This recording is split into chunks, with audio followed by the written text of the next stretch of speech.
Good evening, everybody. Welcome to the planning board on March the 3rd, 2026.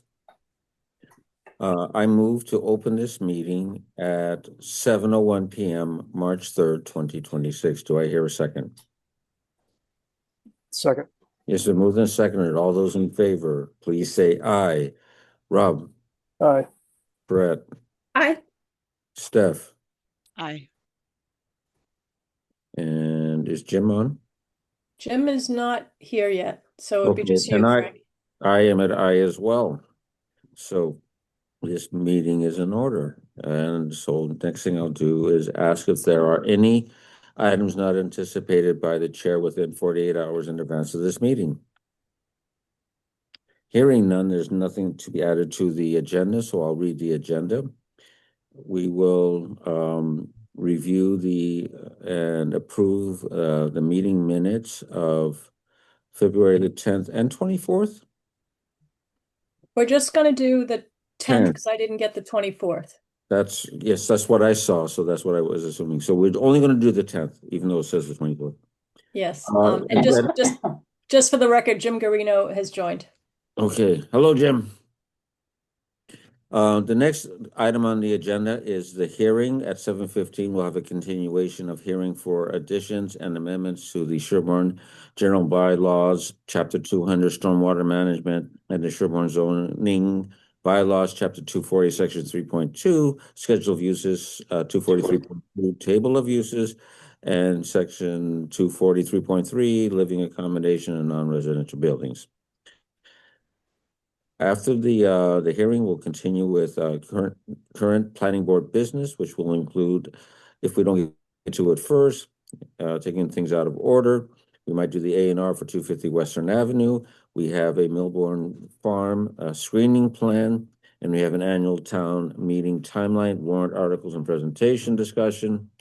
And then we'll conclude with other business reports on meetings with other boards and entities and town planner report. So with that read, I make a motion to accept the agenda as read. Do I have a second? Second.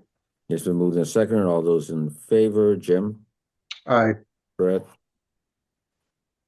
Aye. Steph, Aye. Rob, Aye. and I, Frank, am an aye as well. So at this juncture, I'll ask Heidi what she would like to do first. I think we should do the A&R. Okay. Would you like to lead us through that A&R? Right, so to a brief introduction, we have the owners here. That is Mark and Chris Ann Craven. And this is for 250 Western Ave. It is for 2 lots. It's one lot that actually looks like it had been listed as lot 4 and 5. It's been treated as one lot. They are subdividing it into 2 lots. They have the frontage for both lots. The setback is 3 feet short on the lot with the house. They have gone to ZBA and have a zoning variance that they're accepting that as a lot. The other lot that it has no building or anything on it is completely in compliance. And I don't know, Steph, if you want to share and bring up the A&R plan for that. Yeah, which one would you like me to bring up? There's sheet 1 and sheet 2. Sheet 1. Okay. Sheet 1. Yep. Thank you.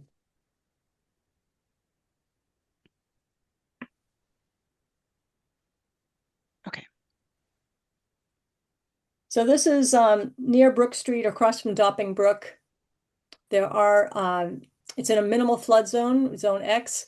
There are no wetlands here. The access is accessible. They are meeting the zoning requirements. The only difference was a setback on lot 4, I believe it was here, or 4A. And then that have the zoning variance to go with that. That is noted on the plan. Lot 5A is in complete compliance. Can you, I'm sorry that I haven't had a chance to look at these documents. Can you walk us through the ZBA, like where that is? You Sure. said it was lot 4. Sure. Okay, so do you does see the lot house? 4 go like this, maybe? So actually, no, the lot, it's that is part of lot 5. It's going to be a 60 foot, and then it jogs in narrower and then goes up and then comes out. So lot 4 is the first one with the house. It's got just about 200. Oh, not 4A. Lot 4 is over 4, here. 4A, sorry, 4A. Yes, I was Oh. looking at one of the older plans. 4A now. It goes Where's the house 200 on feet 4A? where the house is. The single family house down here? Yep. Yep. Okay. Go to Western Ave, where Yep. on the road. So you have 200 feet, point something along the frontage. You go 60 feet back, Yep. and that there's is actually 197 99. point something. Yep. Yeah. 199.76. Yeah, Okay. and they have the variance for that lot, accepting that the setback lot, 60-foot setback line is less. So this single family house is on lot 4A. I'm just Yes. looking at the proposed lot line and a little confused.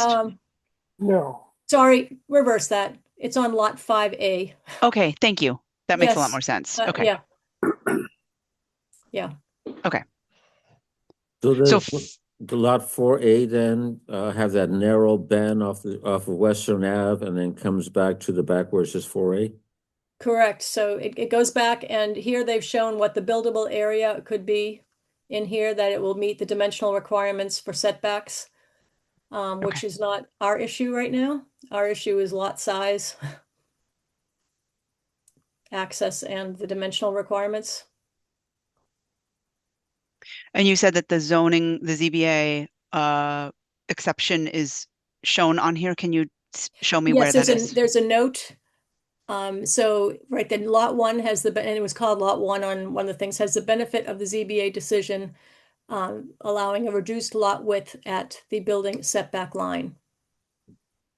Okay, And and they so have the lot book and 1 page. corresponds to 4A? I'm sorry, Lot 1 5A. it's actually 5A. Got it. Yeah, Yeah, that little spot there that was 199.76. correct. They decided that back when it was done, it could have been a measurement error, Yep. things being on, and they've decided to accept it as a conforming lot or meets. Okay. And I did go and look up the recording, the deed Okay. recording. So how does lot 4A work? Lot 4A meets all of the requirements. It has right at the road. It's got the, I can get you, I wrote 200 measurements. Just like This is 220. 125.7 and 74.6. So Yeah, it's got 200.36. 200.3. Mm-hmm. Yep, and then 201.28 at the setback. An interesting shaped lot. It's like a C. The setback here says 200.00. Is that different? I mean, it's fine. It still Yeah. meets. I'm just. Yeah. No, I think it's yes, that should be fine. Okay. It's still over the 2, it's just 200 is what we needed. Yep. And then it's got the 50-foot width. Going back, Mhm. maintaining 50 feet. Frank, did you have a concern with the configuration of it? I just thought it was interesting configuration, that it's behind the lot the way that it is, but yeah, it is. Is that diagram a wall, a rock wall? Yes, it's a rock formation, I believe. This Yeah. thing here? No, in the back. In the way back, Oh, I see. it looks like honeycombed. Okay. Yeah. So you can see where the garage, had they kept the lots, if they made it straight line across and not put the cut through, the garage would have been on the other lot. Right.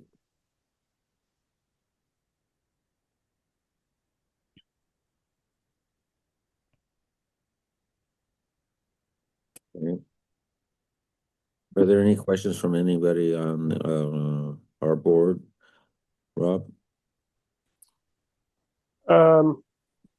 No, I guess not. I mean, you can always do another A&R later, like if they had a problem perking that lot, they could take some more away from 5A and for a septic field, I assume, right? They've mean- got, right, yeah. They don't have to, there's no reason to go all the way down to 50 feet there. They could have more width. Right, because they have 3 acres on the lot. Yeah. Yeah, 3.16 plus minus.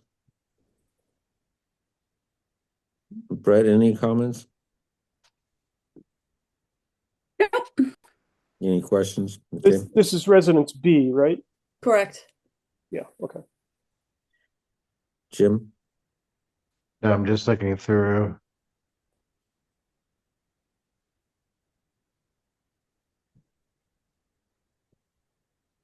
I don't think I have any questions. Okay. Steph, I know you asked, made some comments. Do you have any other? Nope. Okay. I'll open it up to those that are off the board. Does anybody else have any comments that is in attendance of a meeting? Hearing none, I'll bring it back to the board and I'll make a motion to accept this A&R as presented. Endorse, to endorse the A&R. Endorse it. Why do I make a motion that we endorse this A&R as presented? Do I have a second? I'll second that. So it's been moved and seconded. All those in favor, Steph, Aye. Brett, Aye.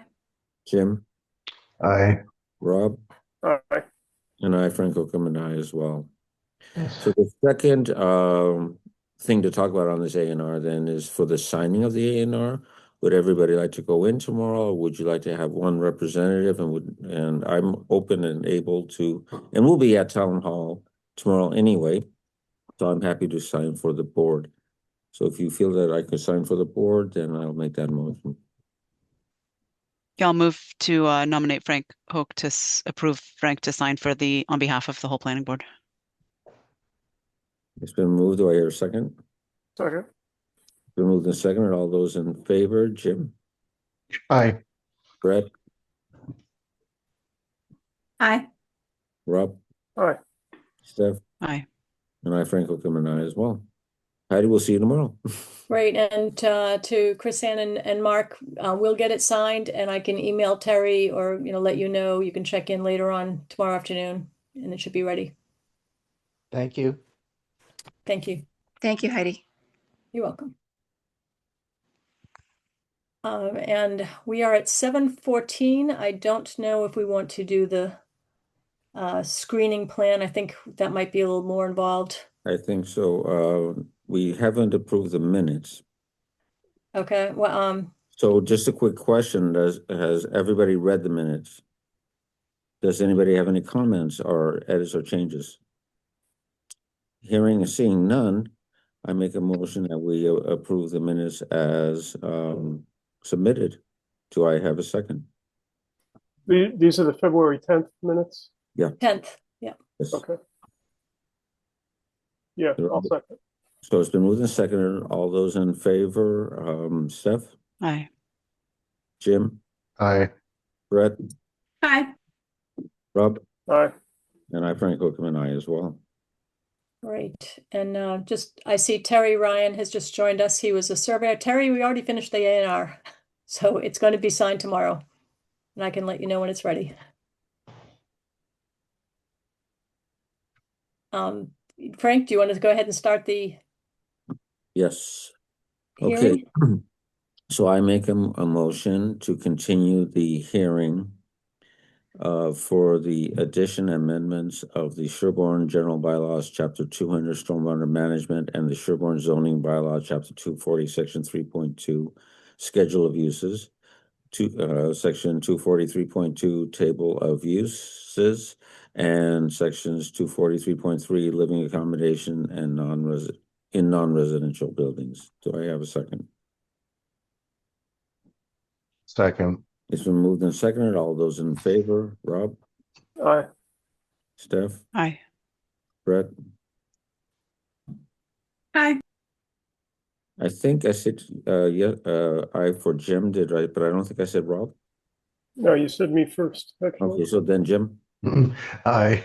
and I, Frank Oakham, and I as well. Okay, so we can have this hearing started. Heidi, would you like to start us off? Sure. I'm going to turn it over to Steph. We've had several more meetings, a lot of input from people, including up till this afternoon. So I think, Steph, the best thing is to put up the document and just start working through it.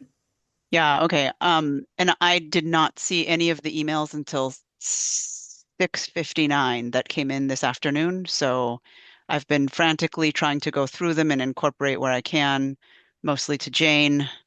Um, a lot of the comments you had were decided in meetings that happened when you weren't available. So um, we'll try to get through all of them. But I haven't even read all of the comments that you put into an email. So just stop me if I get to a point where I'm skipping something that I tried to put in some yellow highlights and things like that, but I might not have caught it all. So feel free to jump in, Jane, if there's something that you made a comment on, because I don't have those all in my on my radar yet. Um, all right. So what Heidi asked me to do today is to go through the language kind of line by line and make sure that the planning board understands and is good with um, all the changes in the bylaw, and then we have a chance to discuss them all individually to the extent that they need to be discussed. So might be a long one tonight. Mm. All right. So Steph, could I just ask if you can make the your text a little bit larger? I can, but I do have comments on the right side, and I'm trying to do a search bar on the left side. So Right, gotcha. That's fine. Okay. I can make it a little bigger, I think, I could try to make it if bigger I on my side too. do Okay. that. Okay. So the first change is to expand discharges to discharges and land disturbances, not just for the MS4, but also to protect wetland resource areas, groundwater, MS4, and other town storm drainage systems. This is all purpose language, so it's a little bit, anyway, it is what it is. It's just purpose. This is not regulating anything yet. So this is just some wording changes around the purpose to expand the bylaw in the ways that we've expanded it forward. Steph, A lot of, yeah, Steph, excuse me, but do you want me to jump in if I had if any of my comments were implicated, or do you want to wait until you get through the whole? yeah, please. I want you to jump in. Okay, this is just a small nit, but the convention that we're using throughout is that there are 6 things that we enumerate: groundwater, municipal MS4, town storm drainage, wetland resource areas. We also reference everywhere else public streets and town rights of way. So I don't know if we want to add those here as well. We can. It would be It's at the not end. that was not among the substantive comments that I had made. It's just a the convention that we've been using. So Yeah, I guess I when don't, if we don't include it, I don't think it's a problem. Would you well, include it before the goal? what? Would it be included before the word the goal? In where it's in red? Yeah, if we were to include it, yes, that's what it would be. But I guess in regulating stormwater, it's to protect water bodies and the drainage systems that feed those water bodies. Now, whether we are protecting the right of way and the public streets, that was why I hadn't included it in the first place, because it seems weird to put that with the word protect. The Okay, that's goal fine. here is to protect from pollution receiving waters, right? So Fine. I don't know. I'm kind of in the air about it, but that's Well, why it wasn't there. the only thing it just says is to regulate. It doesn't say to protect. The purpose of this bylaw is to regulate. No, Right? it's to regulate discharges and disturbances to protect Yeah, okay. water bodies. Yeah, Yeah. yeah. Yeah, good point. So I don't know if we need to protect the public streets from discharges, but I don't Right. know. I mean, we kind of do. So I'm maybe we'll come back to it if it feels important, so we can move on. You want to ask Sean what he thinks? Oh, Sean's on. Yes. Are we protecting the public streets and the rights of way? I think we should go with your suggestion, Oh, Steph. we're asking Sean. He just, I would say in a sense, we are protecting all the town's assets. We're going to get to that further when we talk about the, discharges onto the streets. So I guess we are. okay.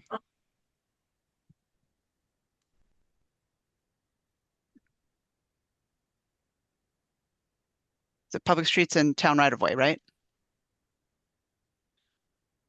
Something like Yeah. that. Okay. Yes, you are right, Jane. There were 6 things that are everywhere else, everywhere. Okay, then next type of comment we'll see a lot of is just capitalizing a term that has been fully defined in the bylaw. Here for water protection measures, we learned that this EOEA file number was potentially the wrong file number. And rather than just citing to one document, decided to generalize it a little bit towards just water resource protection measures. So that's the reason for that change. Terminology. Okay, here these are terminology. This is the 6 things that we're expanding to. And erosion and winter icing on roadways was a requested add-on by DPW. This is terminology. This is terminology. So this we deleted because this was only the MS4. And we replaced it with minimize. We don't think we can fully prevent with this bylaw, but minimize pollutants from entering all the things, the 6 things. Terminology, terminology, terminology. All of this is terminology. Steph, in item 10 there, we've got a reference to stormwater that's not capitalized. Item, And then yes. and then we can Oops. take out the and, I think, because that's the last item. Yes. Okay. Gotta get this. Should we put the and here? The other ones have and. This is the last item in the list, so it's the second to last one says and. If you look at 8, you don't have and at the end. And 7, there's no and at the end. Right. The and usually goes on the second to last one. So it's like A, B, C, and D. Okay.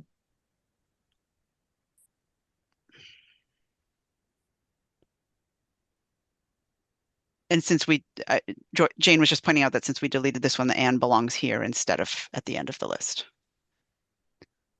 Okay. Then this. We have a lawyer in the group. We do. This one just was self-explanatory because it's a bylaw, right?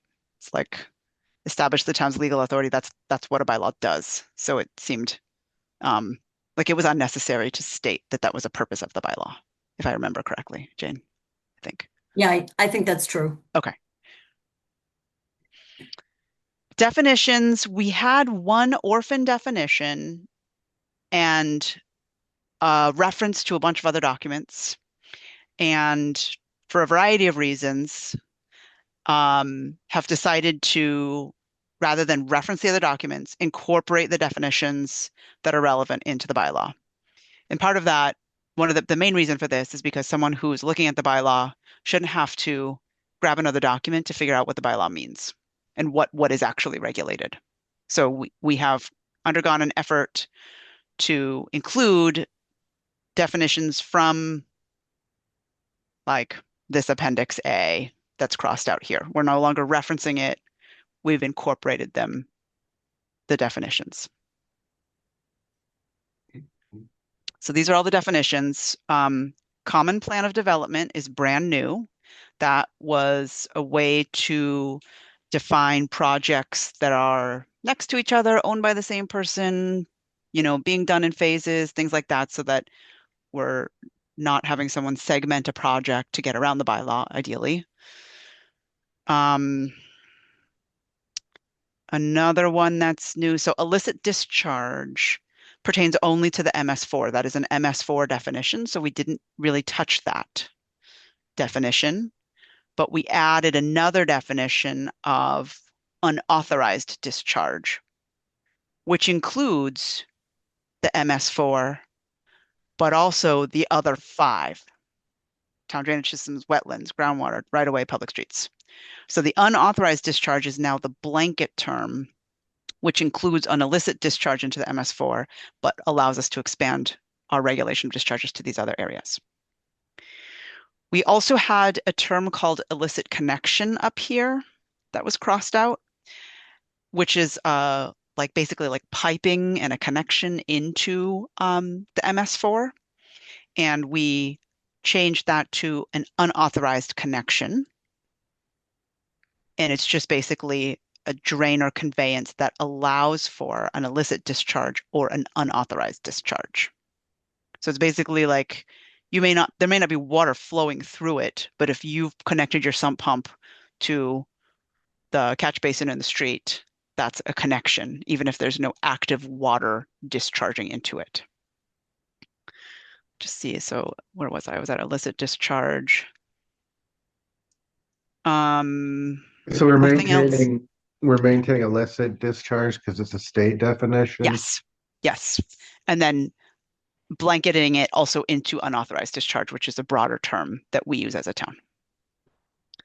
PGA is new, so permit granting authority. This language comes from what we spent time on as a planning board when we approved the regs. We remember we had to do regs like a year ago for our existing stormwater bylaw to stand up to hold water. So when we did the regs, we identified a permit granting authority. And that has been added to this set of definitions as well, instead of just referring to the regs for the PGA. And Steph, just a small thing, the defined term we use in the first line there is stormwater and land disturbance management permit. Yes, thank you. Steph, do you want to just say, I don't know if we should be saying Sherborn Conservation. I kind of think it should be just the planning board or its designee. Because Yes, you're right. We tweaked some other line. Yep. yeah. And Steph, I'm sorry, up on the definition of mass stormwater management standards, Yep. I think we might want to say the then current stormwater management standards. Like that. Yeah. Well, we said the most recent version of. Should we say? Well, that's then? the handbook. You can say, yeah, you can say most recent too. That's fine.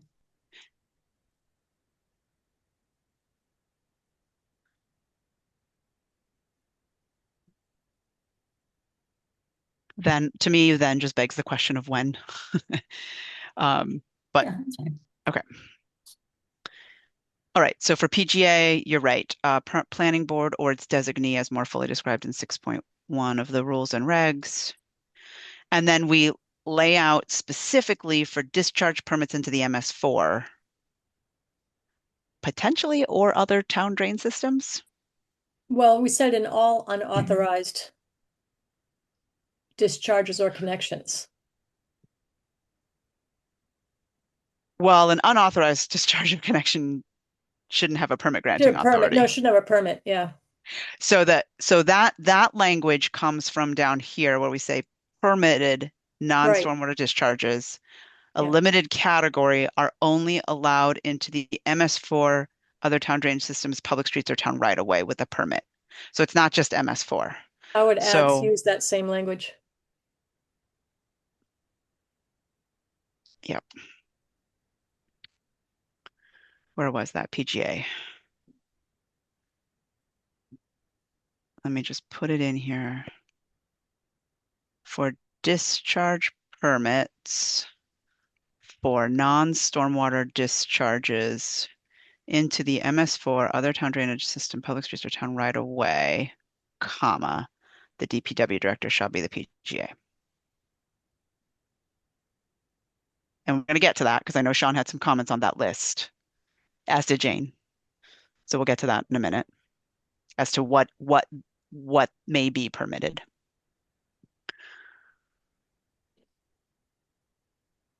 All right. Then we added a definite. Sorry, I had a question on pollutant. Mm-hmm. Oh yeah. I'm not sure. The consultants made a comment to Yes. about around an agricultural exemption on pollutants. I'm not sure I totally followed it, but I'm not sure that this definition addresses it or any other place in the bylaw that we address it. I didn't follow it either. And they're my consultants.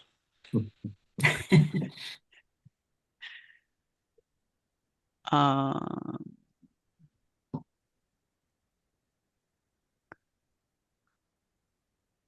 I'm trying to remind myself what that was because Didn't we combine the MS4 nope, lists? that's not what the comment. It was Okay. one of their original comments, and I'm Okay. just I have it here. They said it's unclear about the inclusion of the agriculture exemption included under pollutants, but we don't have an agricultural exemption here, so that's why I was a little confused. And then it says agricultural runoff that enters into the MS4 system requires regulation to minimize pollution. Typically, non-point source is exempt, and point source doesn't require permits. So they seem to be suggesting that something is supposed to be exempt, but I don't know that we've effectively exempted it anywhere. I just wonder if maybe it's agricultural waste. Agricultural waste is not exempted. Okay. It's a It's almost pollutant. like we read a different version because we didn't specifically, the version you sent them, which is not the version we're working on, Correct. did not mention the agricultural exemption. I went back and forth between what we sent them and where we're at, and there isn't a great mention of it. Me and Addie May went through it. She's not on yet, is she? She is. Yeah, she is. Yeah. And we Okay. Well, maybe Heidi, do you want to send them this new definition of pollutants and then just say, does this definition address your question number 4? I can. And if We not, just can you won't be please? able to address it after we close the hearing. Right. But I mean, Yeah. it'd be good to get their input if there was something that was a make Right. or break that we're missing. Yeah. And I think that if there is, that we're not understanding, we might need to revote the language at some point. And that was the point of not putting it all into the warrant article, right? So Right. Right. yeah. So let's just ask the question, and Yeah. if just say if we didn't fix the question, can they clarify what their comment is? Yeah. Okay. I took some license here to create categories from the 2 different lists that we had. We had one list in the regs and one list in the MS4 definition, and we wanted them to all be combined. So there may be um, some cross-contamination or redundancy in some of these, like for example, refuse, garbage, and rubbish. Are those all the same thing? I kept them all in because they were all somewhere in some version, but I put them all together. So I don't know if anyone has any issue with it. I just thought it was better to be inclusive of all the terms. The only thing I didn't include was a word that was in the regs that meant the same thing as munitions. And I had to look it up. Ordinances. Ordinances without the I in the middle is weapons, and munitions is weapons. So I just left one of them because ordinances was confusing to me as a word in a regulation. So that was the only executive decision I made to remove something, but everything else is just kind of moved around and grouped. We did create reconstruction. Now, Jane, this has changed since you last saw it. So the reconstruction, so it's basically like new construction of a home or reconstruction of a home is one of the triggers, right? And reconstruction is now demolition, removal, replacement of 50% or more of an existing structure, not, and it could be a barn or a shed in this definition, okay? Followed by the rebuilding of such portions, excluding customary maintenance, repairs, or interior alterations that do not affect the structural envelope. When we use this term, we say reconstruction of a dwelling unit. So that's where we take out the sheds and the barns. And I know there's questions on dwelling units and barns, so we'll get there. But reconstruction itself just means like 50% of the or more of the structure is being demolished and replaced.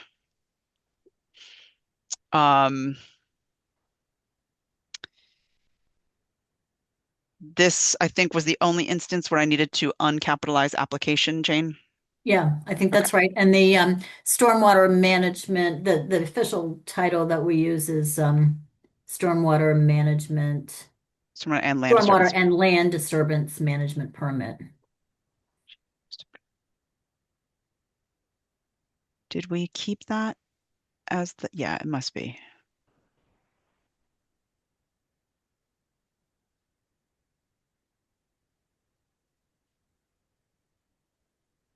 Okay.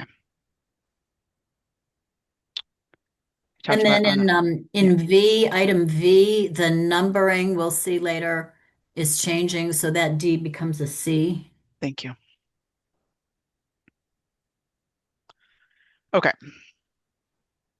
So then, I'm sorry, an Yeah. unauthorized discharge. I think we want to remove into the MS4 in the second line because this definition is supposed to yes. address non-MS4 discharges. No, unauthorized is inclusive of MS4. So illicit is only MS4, and unauthorized is inclusive of MS4 and the other 5. So an unauthorized discharge includes an illicit discharge. I'm not I'm not sure we necessarily want to have the same type of discharge appearing in two different definitions because Hmm. I mean, when I was reading this, I was not reading it assuming that both definitions would apply. I mean, both situations would apply to Okay. two definitions. So Okay. I think the better way to do it would be to just make sure that wherever we talk about, illicit discharges, we're also talking about unauthorized discharges and Okay. connections. How about any intentional or illicit discharges? Illicit discharge is a defined term. There are some other places later where, and now I understand better why maybe it was done that way, but I think it's cleaner to just keep the Okay. definitions separate. Yeah, I was trying to make it less wordy in other places. Okay. Yeah. Some Okay. of the discharges are connections, though. Yep, and I we mean- have connections, and the connections would allow an illicit discharge into the MS4 or an unauthorized discharge into the other 5 areas. So the connections, we no longer have an illicit connection now. We have an unauthorized connection, which could be into the MS4, allowing an illicit discharge, or into the other 5 areas, allowing an unauthorized discharge. Does that make sense? Where is a muddy discharge? Sorry. Either way, it creates an illicit discharge, does it not? Did you just separate two things from one?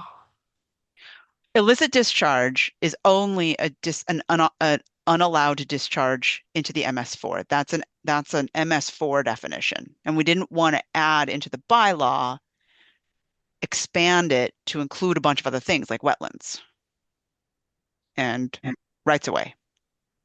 Because this term is specific to MS4 and exists in the MS4 lexicon. Okay, So we left this one the same, I got you. but then we created unauthorized discharge, Which includes which includes everything except the MS4. So into other town drainage systems that are not MS4, wetland resource areas, groundwater, right-of-way, public streets. So the other 5 areas. And in addition to that, created unauthorized connection. Right, which is a connection, a subsurface drain or conveyance that would enable either an illicit discharge to the MS4 or an unauthorized discharge. We didn't see the need to create an illicit connection versus an unauthorized connection. Okay, I got it. Okay. It's not beautiful, but by making this one term, But I think Sean needs to know because he's going to be the one that's dealing with it. for sure. And ask But him if we kept illicit connection, then every time we said connection, we have to say illicit connection or unauthorized connection, and it just creates more words. You got it. I'm chasing the almost circular reference there. Yep, almost, but not. So like 340 degrees. Good. I like it. Okay. All right. Steph, this is again just a nit, Yep. but the title of section 200-4 in this section, we deal with both stormwater and land disturbance management, so we might want to call it stormwater and land disturbance management. We have a section on stormwater and then we have a section on land disturbance management. I'm just sorry, I'm just trying to. Oh, I mean, really D, which is now C, is talking about land disturbance. yes, it is. So what if we delete the heading from here and just make D this paragraph? And then this heading becomes the parent heading for the section. Does that work? Yeah, I think that's good. Okay. Fewer words is good too. Right here. It's just the parent. Okay. So the following activities are prohibited. Illicit discharges. We don't need to say anything more because it's defined above. Unauthorized discharges and connections. Again, we don't need to say anything more because it's defined above. But just for cleanliness, I would say unauthorized discharges and unauthorized connections, because that's the defined term. Sure.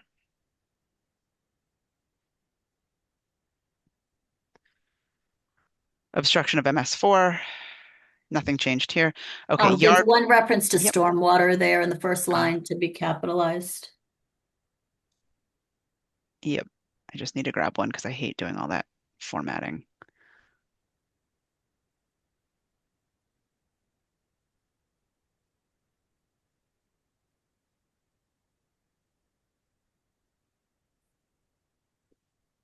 And then in the next section, it's just for syntax, rather than say yard waste and no person shall dump, to keep the syntax consistent, we might want to say, just take out yard wastes, no person shall, and just say dumping or disposal of yard waste. Is there a reason that you wouldn't do that here? Just curious. Well, because the lead-in says the following activities are prohibited. So obstruction of MS4, I mean, Is an activity. is Got an it. activity. Yep, got it.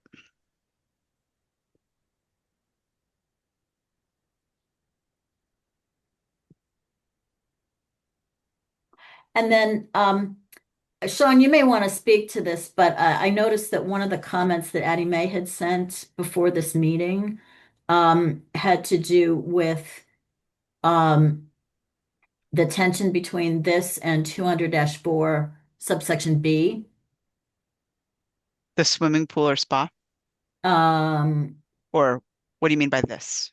Yard waste? Well, yeah, the way Uh, it's written, they conflict. Yes, agreed. That's why it's highlighted. So we had it here initially.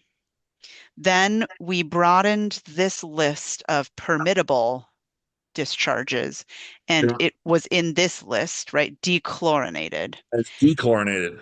So I just highlighted it here because it's unresolved, but we Huh? could, yeah, go ahead, Sean.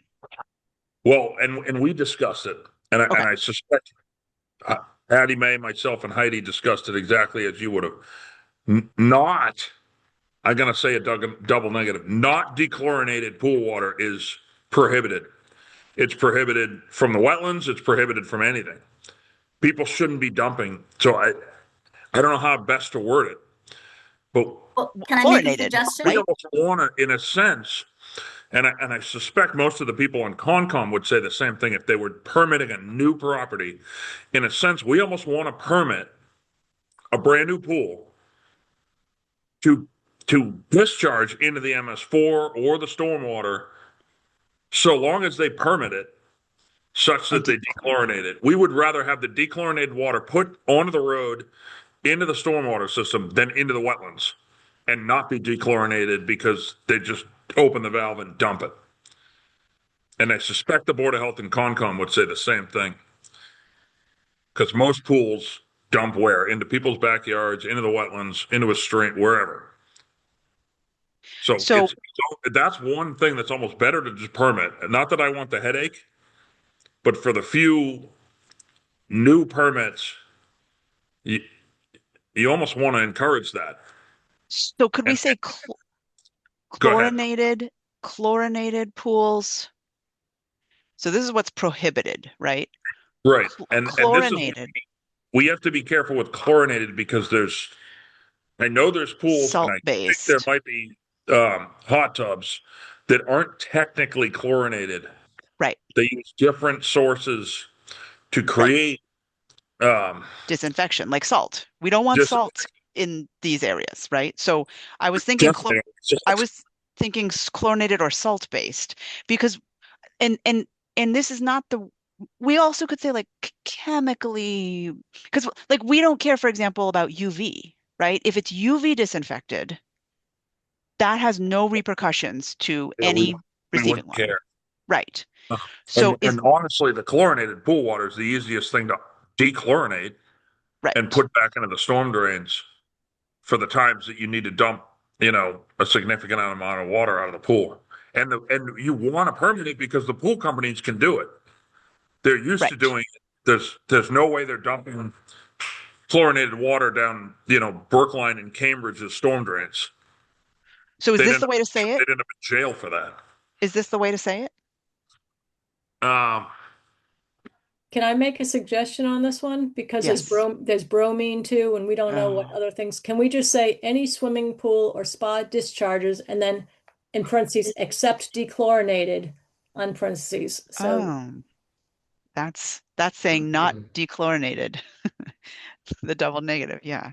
yeah, Well, but just or say you could also except, just cross-reference. You could say other than as allowed by permit under section 200-4B. yeah, that that might work. And then we try to permit it in the correct way. right. And again, I'm not an expert on it. I just happened to recently learn a whole bunch about dechlorinating because we had to flush some wells at Woodhaven when we were working there, and the pool guys um, educated me on what they have to do in other areas where they have to, where they're bound by permits before they can discharge the pool water. Again, most of them are chlorinated, so they just need to dechlorinate, but there is other chemicals. Yep. I'm not. I'm trying to think of a word for bacteria killing chemicals, right? Because that's really what it is. Well, yeah, essentially. Well, it's disinfecting is That the would be a word to use, or chlorinated or other disinfecting chemicals. I think this works though, right? Other than as allowed. I think it works here, but we probably need to look Works at it here. again when we get to the list in B. Yeah. Yeah. Well, we're here at the list, so shall we do it? I like that. Okay. All right.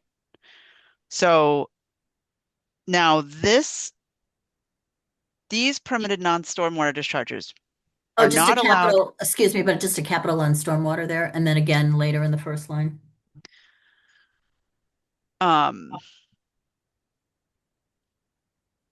These are not the full list of 6. I just want to point that out.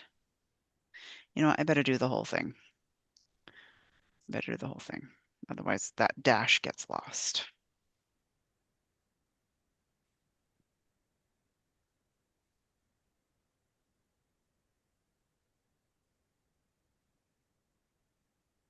Okay, so it's not the whole list because Sean is not going to permit a non-stormwater discharge into a wetland. So this is only those that Sean can permit, which is the MS4, other town drainage systems, public streets, or the town right of way. It excludes wetlands and groundwater. Right? Intentionally. So I just want to make sure, Sean, that works for you. Sorry about the dogs. So what's weird is there is some groundwater included in the list. Yeah, but you're not permitting anything into the groundwater. Right? I just like everywhere we've talked about. Yeah, agreed. Okay. Yes. All right. So let's get to the list then. So this list came completely from the MS4. Uh-huh. Where you see a crossed out number means that the item was in the old bylaw. I crossed out the number and replaced it with the new number. But you can see like this one, and these two were in the old bylaw. And then everything else I just like copied from the MS4. And Sean, you've brought up some categorical things that you don't want in yellow highlight, and I'm good to delete them because the MS4 basically grants the town, the permittee, the MS4 permittee, the right to exclude full categories or individual discharges in any of these categories. So if you're saying now the town doesn't want full categories, we can just delete them. But they Yeah, don't I have to wouldn't be mind considered. right, and it's Okay. worth discussing quickly. Okay. I can't see where I would ever be asked to or want to or be inclined to permit landscape irrigation. If it's spraying on the road, you shouldn't spray it on the road, right? Same with irrigation water. Thank you. And lawn watering. And there was You one just more. shouldn't do that, and I Yeah. shouldn't be permitting that. So it's not so much that it's not allowed. You just shouldn't even do that. It shouldn't be in the should- list of what you would You permit. should adjust your sprinklers such that they're not dumping into the storm drain. So I just don't think they should be included. That's why we took those out. There was some other things that were never included. That originally I was going to say should be included, and then you expanded the list. Okay. Uh, Um, those were all the Shane, same did you category. I Yeah, think make there was just yeah, comments just on these? yeah, my comment was, so this is a question for Sean. Sean, you're saying you would never permit these things. In 200-4 D, but it's now E, but anyway, 2, we completely exempt maintenance of existing landscaping, gardens, or lawn areas. Mm, So if we take out the things you just enumerated, which I also was inclined to think we should take out, then we will just have this exemption here, which basically says people can do irrigation or, whatever it may be to maintain. but the exemption is that they can do it. They're not going to be discharging water right. from their irrigation system into the stormwater. Who in So their right this mind is taking their well water and putting it from their irrigation system into the storm drainage? people who don't care. Why would I But permit that? yeah, so this list up here where he wants to take it out, Jane, is where Sean Where himself permit the discharge. can permit a discharge of these substances into the storm drains. And this list down here is land disturbance that is exempt from stormwater management. So it's different type of list. Well, yes, but if it's exempt from stormwater management, then it's exempt, right? But, No, because we have stormwater management permits. no, but as a discharge, I'm saying I'm not even in the illicit discharge. I would have to permit it to allow it. I'm not going to permit it, Yeah. nor is it allowed, nor is it even necessary. You Yeah. should not spray your sprinkler system directly into the stormwater discharge. Yeah, so maybe the way to do it would be to take everything out here that we're talking about taking out, and then in D2 or E2, but it's going to be D2, where it says maintenance of existing landscaping, gardens, or lawn areas, say, except to the extent such maintenance would result in an illicit connection, unauthorized connection, or unauthorized discharge. I guess it wouldn't be connection, it would probably just be a discharge, right? Unauthorized discharge. These lists are not really related to each other, though. It's a weird discharge. I mean, that would imply that you're spraying so much water onto the road that it becomes a discharge, which means your sprinklers are just blanketing the road. I mean, if you're not worried about it, that's fine. Then we don't need to No, make any changes. I'm just saying that this is a blanket exemption. So if this activity could result in something that you want to prevent, we will not have the ability to prevent that by just leaving it like this. But if you're not concerned about that, that's fine. No, I'm not. I mean, I'd call someone and say, "Hey, you're just dumping water out of your irrigation system. You might want to fix that." They're gonna run the well dry before it becomes an issue with the storm drains. But also the permit that we're talking about is like thresholds of land disturbance for which stormwater management is required, right? And the discharge, it's like we do have two separate sides of the house in this bylaw. We've got Yeah. discharges to the MS4 and all these other 6 categories. And then we have also construction and land disturbance and the stormwater permitting required with that. And Right. And to be clear, the land disturbance is the act of putting the system in, right, right? That's the construction side of it. that's The, right. the discharge is the ongoing every day you run your sprinkler system. So the And permitting could be allowed with this, like you're allowed to put in a landscape garden or lawn area. That could be permitted. But if Right. that creates an illicit connection or an unauthorized connection to the storm drain system, then that gets Covered there. covered by violations. Well, Right. but that's my There's- point, though. That's kind of my point, because if we have a blanket exemption referenced further down, someone could make an argument, well, there's a blanket exemption here, so, it's not a problem. Right. But that's to build it, not to connect to it. Yeah, That's to build the I see system what in you're your saying. yard. That doesn't mean you get to dig up the road and connect to the storm drain. No, would you? You wouldn't, but I see what Jane's saying. Like there's a little bit of this weird wiggle area.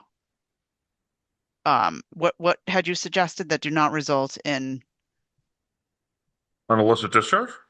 yeah, an illicit, an Or unauthorized connection. that does not result, maintenance that does not result in an unauthorized connection. Yeah. Illicit discharge or unauthorized discharge.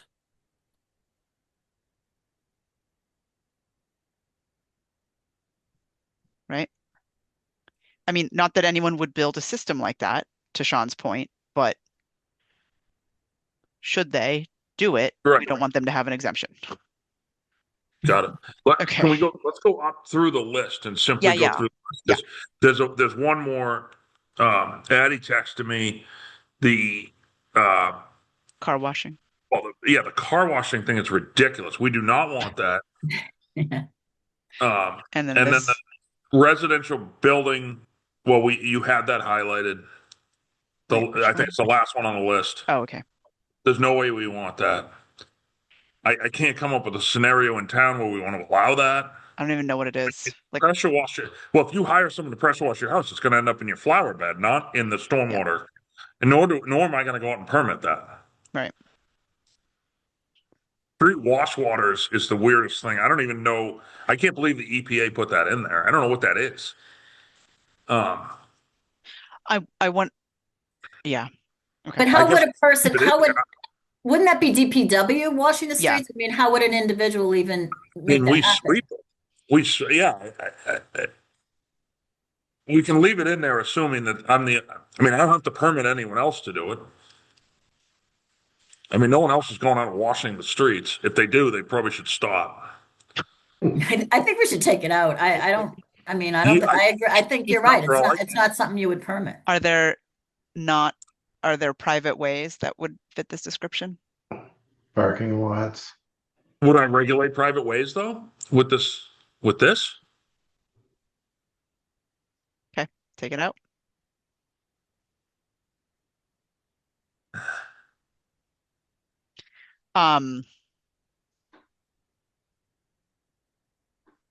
You're also not gonna, well, yeah, okay. So the other one that was weird to me is water line flushing, but then I think maybe it was Heidi who pointed out to me that could be done on a house level. No, and that can also be. I was We thinking need municipal. for municipal. That would be flushing water mains. Yeah. Fire But- hydrants and stuff. But like street wash waters, you'd just be permitting yourself, not someone else. Well, we maybe if there's a private water system in town, which there will be with North Yes. Sherborn Water District. Fair enough. Okay, so the proposal on the table is to delete everything that's highlighted in yellow. It was in the MS4, but not to transport it into this bylaw. Any reservations?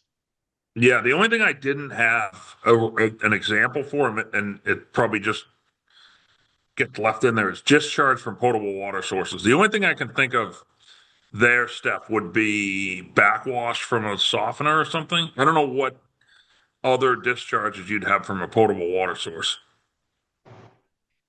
Number 7. Backwash was prohibited. Let me see. Where's the, Was it?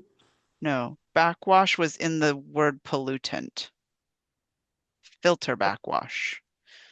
That's okay. That doesn't mean that it can't be Yeah. permitted. Maybe a filter backwash then. But yeah, I mean, I don't know. Yeah, and it doesn't mean I have to give the permit. The problem with filter backwash that scares me now is if someone puts a PFAS filter in and they backwash their PFAS filter, I don't want to accept Yep. it. So let's leave it in so you have the right to say no. Yeah, even if I can permit it, it doesn't mean I have to. Right.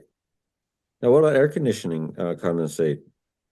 Well, air conditioning condensate should be allowed Pretty clean. Yeah.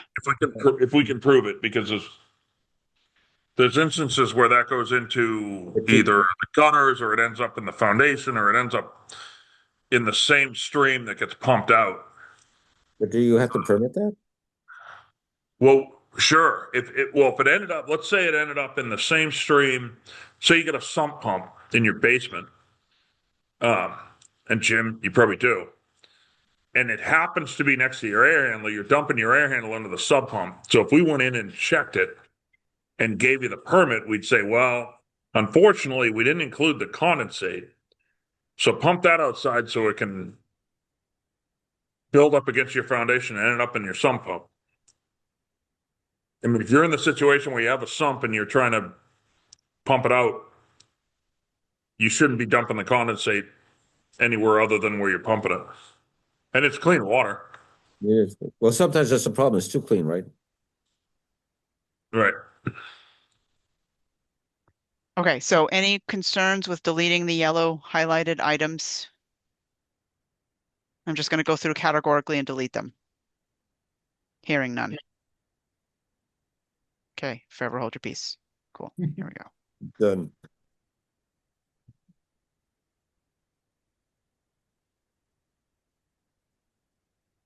Okay. All right. Moving on. So then D becomes C because we removed C. Yeah, I'm not sure how to do with the numbering. I was going to just sort of try not to do that manually, if that's okay. Lettering and numbering, Heidi, can that be, if we don't approve it now, can that just be part of the administrative cleanup?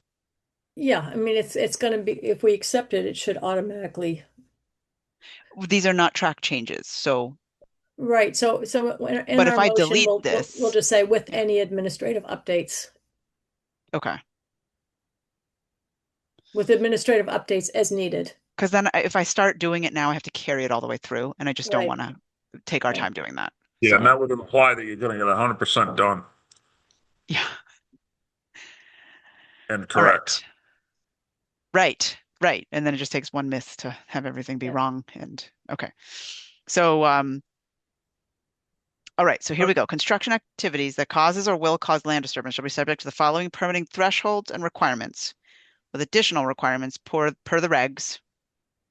Areas of land disturbance are determined individually or as part of a common plan of development. So this was where we had the common plan of development defined up above. So these are the thresholds we've been talking about. This is the main, so when I talk about how the bylaw is changing, I'm saying we're expanding it from the MS4 to these 6 areas. But we're also changing the thresholds, that the construction thresholds, the land disturbance thresholds, which actually, you know what? Maybe I should bring up that slide, Heidi. Sure. The one slide of what will the bylaw do. Let me do that real quick because I have it open, and I just want people to see the summary slide in case they didn't see it at the, okay, share this screen. Okay, so this is what would this bylaw do? The current stormwater management bylaw protects Sherborn's MS4. The proposed bylaw is townwide MS4 plus the six areas, right? Permit thresholds: no permit or a stormwater permit for land disturbance more than or equal to 1 acre or projects in Concom jurisdiction.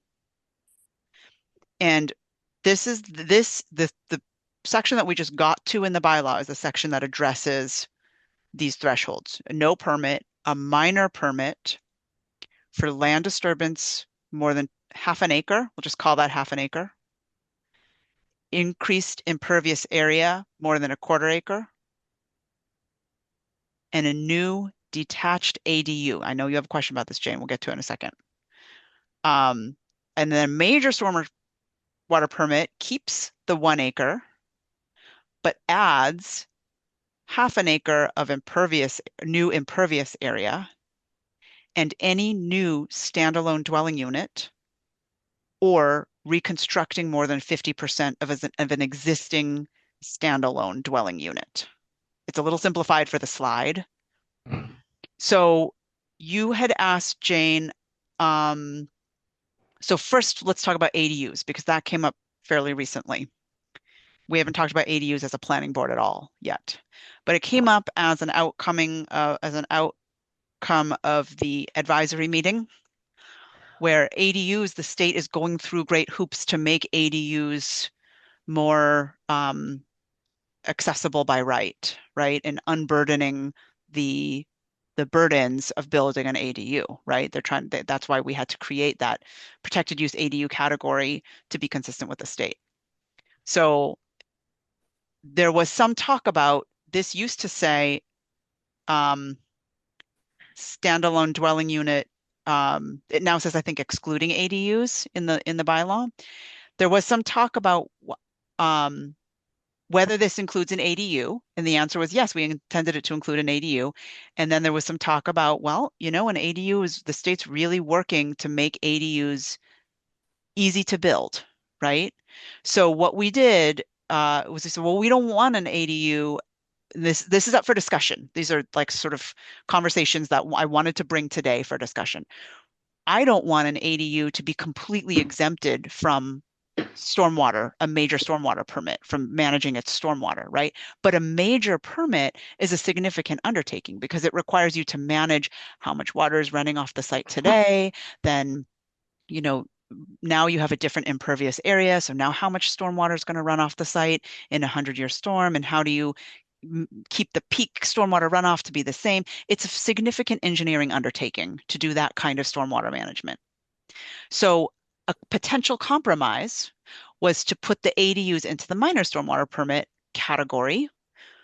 Recall that a minor stormwater permit does require infiltrating stormwater, the first inch of stormwater in every storm, off of impervious surfaces. So there is a requirement to do some stormwater management, a significant amount of stormwater management, the lion's share of the stormwater management, without undertaking a major engineering analysis to the level that the state would normally only require over an acre project to do.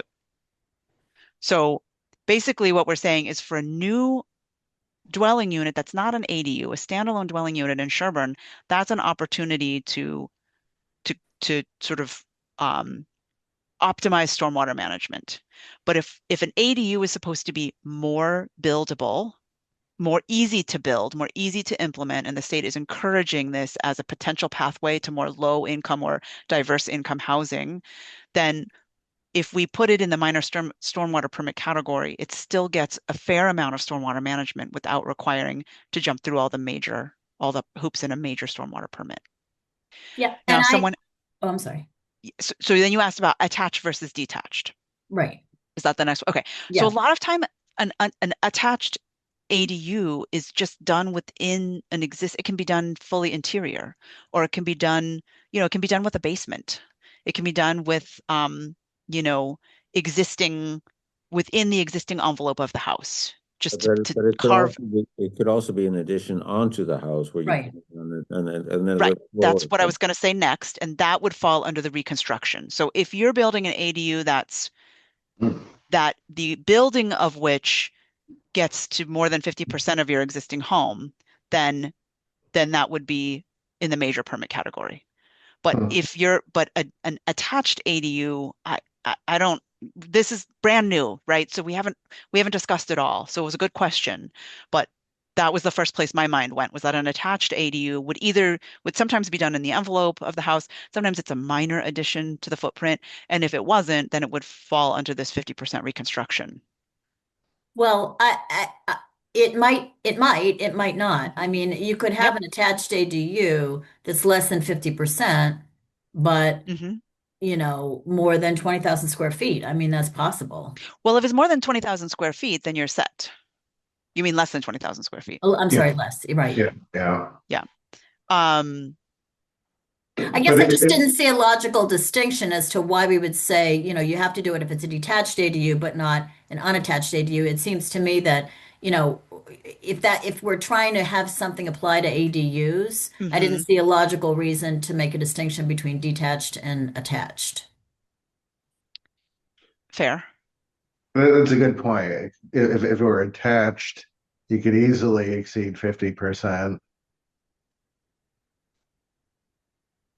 Which would put it in the major category. Yeah. So then we would, but But it might not. right.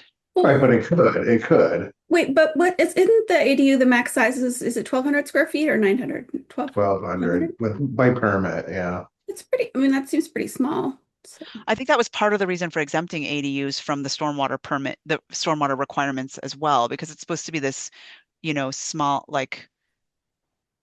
footprint thing in the first place, right?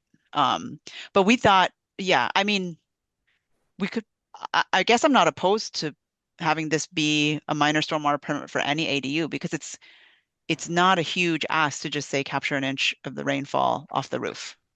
Sean, you have a comment. Go ahead.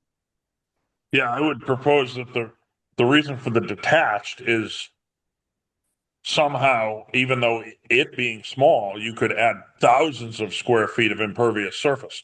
Right, driveways and patios and Attached. It's highly unlikely you would with the attached, mm, but the detached could have thousands of feet of driveway and, I don't know, patios all around it, something. But I'm just thinking in terms of, somebody who, um, I don't see a logical reason to make that distinction between attached and unattached. I mean, if you meet the requirements, why should it matter whether it's attached or not? And I could see someone legitimately saying, well, why do I have different requirements just based on whether it's attached or not attached? Do you know? I mean, you could have it be, 6 inches or a foot, away from the house. And now you have to go through you have to do a minor permit. And if it's fully attached, you don't. That just doesn't seem to make logical sense. I guess the thing that resonates was just sort of what Sean said about the nature of a detached versus an attached. An attached is not going to require a new driveway branch, right? It's not going to. Well, I would mean, be you captured might under not the be other changing. two? That's why impervious services is a separate criterion, right? I mean, Yeah, but to get to this 10,000 square foot, a driveway would have to be 670 feet long. It's not like a little spur of driveway. Like it takes a lot to trigger this 10,000 square foot. And I think a lot of homes might not even, new homes might not even.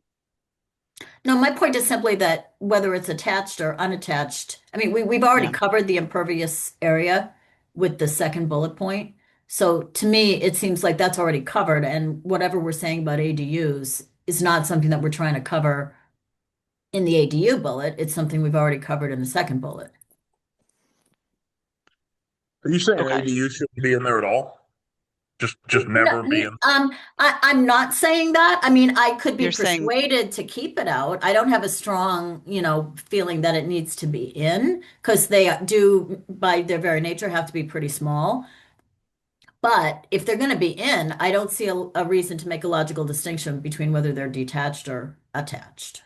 I think the issue though is if you're adding a 900 or 1,200 square foot ADU that's attached and the existing house is fairly small, that would trigger a major permit, right?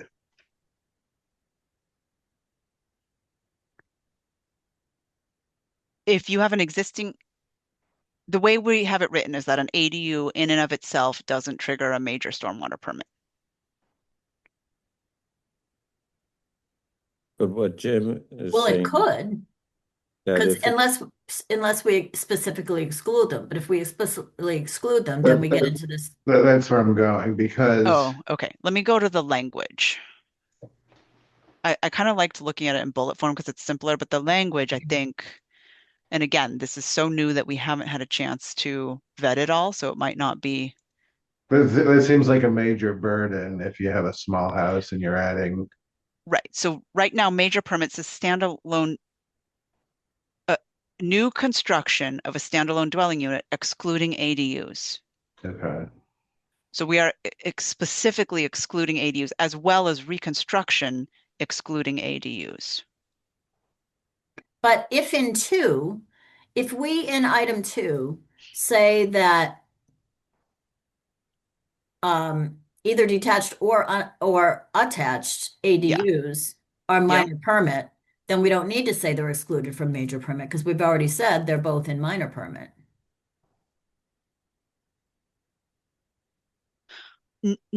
No, I think we need to make the distinction because if we say an ADU, any kind of ADU here, and then if we were to not have excluding ADUs, a new construction of a dwelling unit, then it could be that that could be interpreted as an ADU as well. So I would still want to keep excluding ADUs here. But I did just take out attached or detached rather from here just to see how it sits with folks.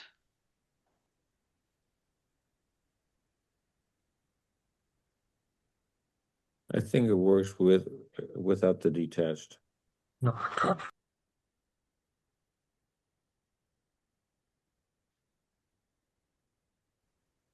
And Jane, that's where you're leading as well. Well, that was my thinking. Any other comments from any other board members on that? Rob? Maybe the intent there was to say, you could create a ADU without disturbing anything about the building envelope at all. Or maybe all you're doing is adding a door, creating an ADU in your attic or basement or something. It's basically all interior. I mean, even if you add like a kitchen and a bathroom, it's still interior potentially. Yeah. So maybe that was the intent, that you're not going to make people do a stormwater permit if you're not really changing anything about the land usage or Yeah. the diversion of rainwater. But wouldn't I put that under no because you're not changing any of the footprint? The land, you don't have any land disturbance change and you don't have any impervious surface? No, just says it doesn't meet the thresholds below. So then, Rob, are you suggesting we should take out ADU entirely?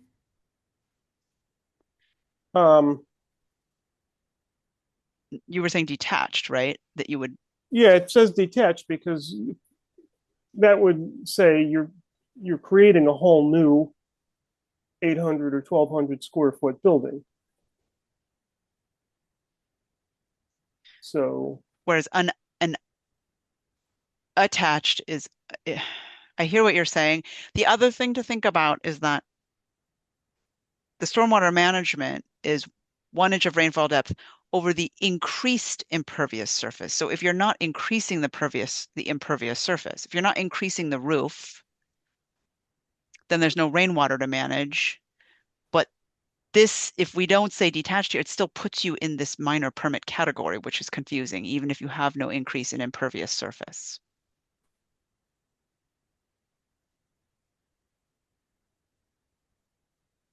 Do you want to say an accessory dwelling unit unless completely within the existing envelope?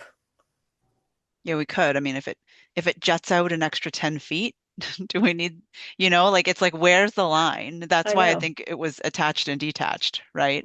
right. Right, but if you add an attached ADU that exceeds 50% of the existing building, does that trigger a major permit? I mean, in my mind it does, but I'm realizing that we might need to reword that again. We don't have Joyce on the line, do we? No. Because it's not just 50. it's not just that you touch 50% of an existing footprint. It's like if you were to leave the existing footprint as it is and expand it by 50%, I would want that to be in reconstruction as well. But that's not how it reads right now. But wouldn't that be picked up by the 20,000 or 40,000? And if it doesn't get picked up in the 20,000 or 40,000, then we wouldn't be regulating it, would we? It wouldn't. If you think of a house in Sherborn, I'm just going to throw random numbers out. I'm not saying anything about anyone's house on this call, but if you say a house in Sherborn is 4,000 square feet and it's 2 stories, its footprint is only 2,000 square feet. So if you were to renovate that by 50% and add another 1,000 square feet to that footprint, it doesn't come close to the 10,000 square foot trigger. That's why we're trying to capture like those big cost items where there's opportunity to add an increment of cost and manage stormwater, right? I guess I'm confused then. So then why is the 50% necessarily so important if it's not really disturbing the land? Well, it's just the amount of impervious surface that water is running off of that could run into and onto the land and into these other areas. But that's the underlying rationale for why we have these categories. That's not, I mean, we don't know whether a replacement of 50%, demolition, removal, or replacement of 50% is going to disturb 20,000 or 10,000 or 40,000. Right. I mean, we don't know that based on whatever the size of the house is. Mhm. But why, Well, I think that's why there's if it's a really little house and you're just, renovating 50% of it, you're probably not doing anything that we necessarily need to have a major permit on, are you? Yeah, maybe. No, I wish Joyce was here because she and Chris came up with this language. But we need to vote. We need to vote tonight. So, if we were to delete reconstruction, the only place where the term reconstruction shows up in this bylaw is right here. So it would be deleting the definition and deleting that. And I really hate to do that when the authors of this concept are not here to defend the concept. Yeah, I'm But trying to text her to see if she can hop on. yeah.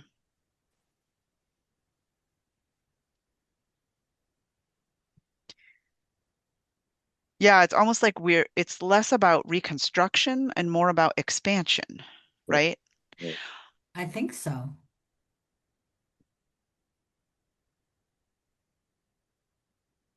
Because you're just reconstructing half of your house, that's not the issue. Is if you're reconstructing your house so that it's double the size or 1.5 times the size.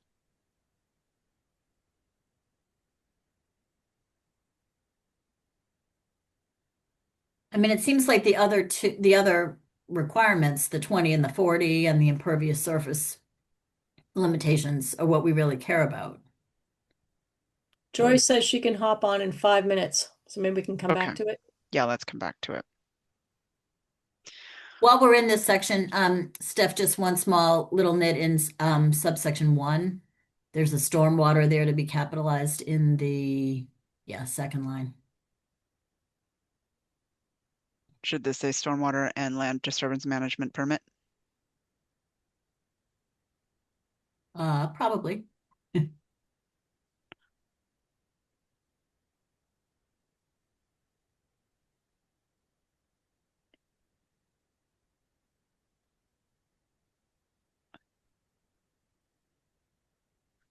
Okay.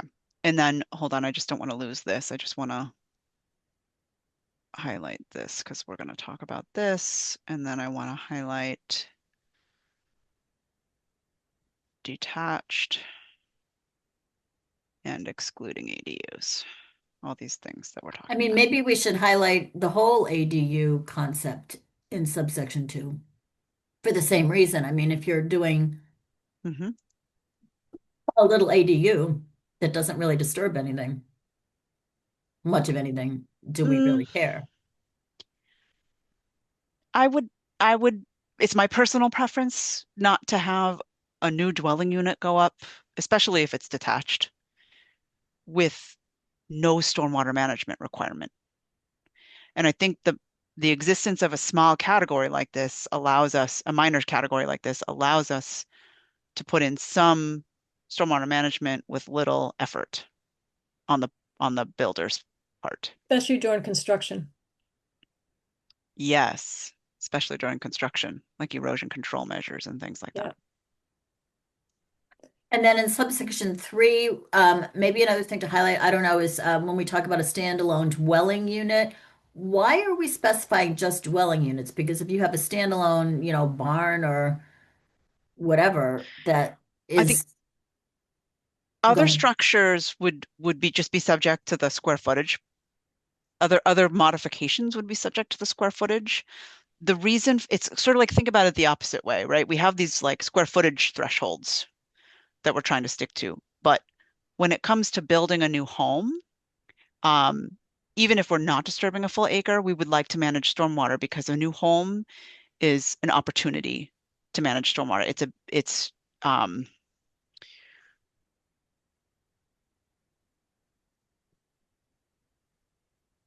And you're saying like a barn or a garage or something else like that wouldn't it's like it's not not as as much pennies on the dollar, right? Like if you're gonna build a new home and you add stormwater management onto it, it's such a tiny fraction of, I guess I'm not really sure how to say this, but if you're just doing a driveway, like a large driveway or a barn, right?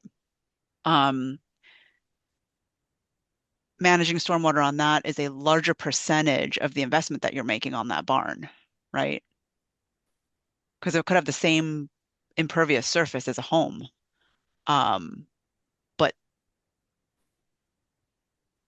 the percentage of stormwater management, it's just a bigger fraction. Maybe I'm just not thinking of this clearly. I mean, I want to be able to defend it, but I can't. I like the idea of having to do stormwater management when you build a new home. Sean has a possible suggestion. Yeah, Sean. On the reconstruction side, um, there's plenty of parcels where people have small barns that they're just going to reconstruct into ADUs. And they may very well be in the middle of a horse paddock, or there's no reason to push them into anything. They're not making any changes to the structure, the exterior. There's already a road down to it or a driveway. Mm. Are we saying they need to incorporate anything? There might very well be gutters and something there, but that's an added cost. They're going to be pissed about having to do it. It's the very last thing I did in my former life was, it wasn't technically an ADU. It was by special permit, but I changed like a 4-stall barn into a living quarters, and there was like the homeowners would have been furious if they had to do stormwater. They were in the middle of a paddock.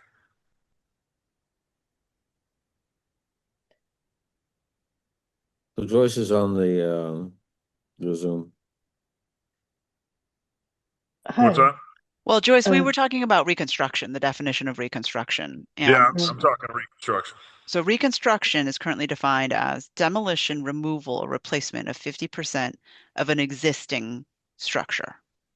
And I guess the question came up, why do we care about affecting an existing footprint of an existing structure when it comes to stormwater management So I think the more idea is, than oops, sorry. more than an expansion of the existing footprint by 50%? Because right now, if you were to take your existing home and just add a wing to it that's 50% bigger, because it doesn't involve demolition, removal, or replacement of your existing structure, it wouldn't trigger this, right? But when we think about land disturbance as a threshold, it seems like expansion might be a more appropriate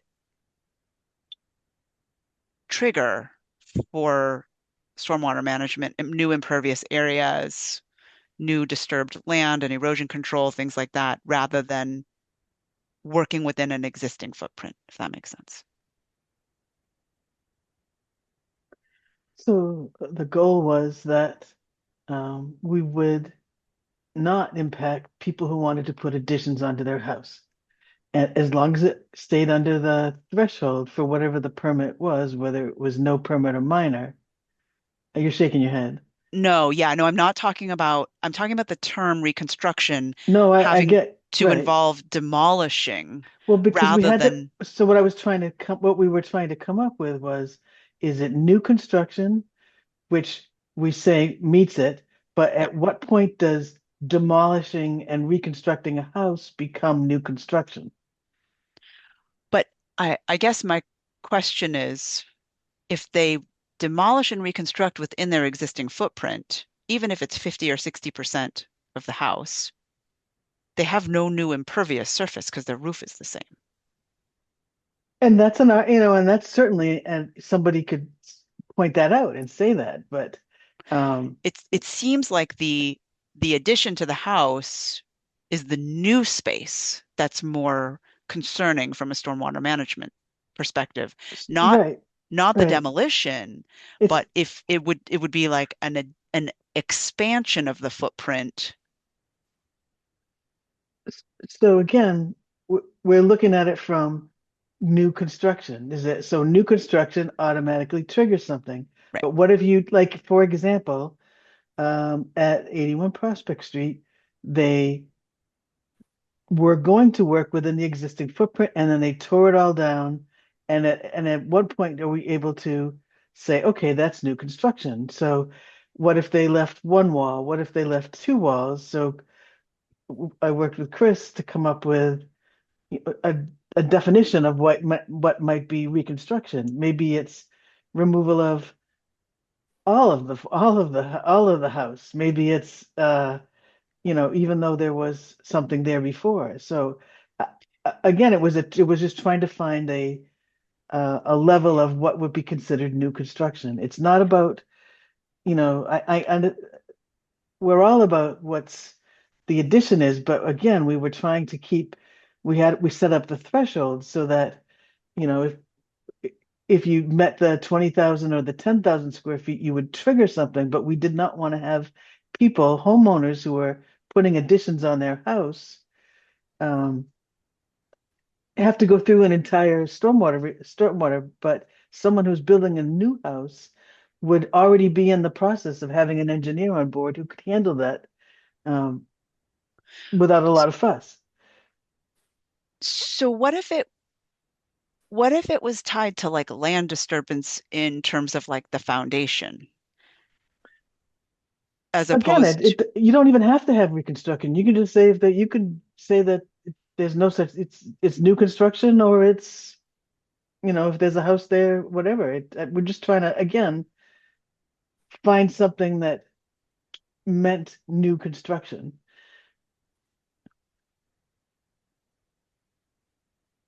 so reconstruction then is the definition is intended to capture like essentially a new house built where an existing house stands.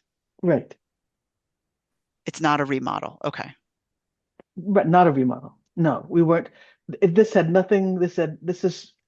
But It had to if, be exterior stuff. Now I don't see. It was yeah, it says removal of the structure. excluding interior alterations. Yeah. But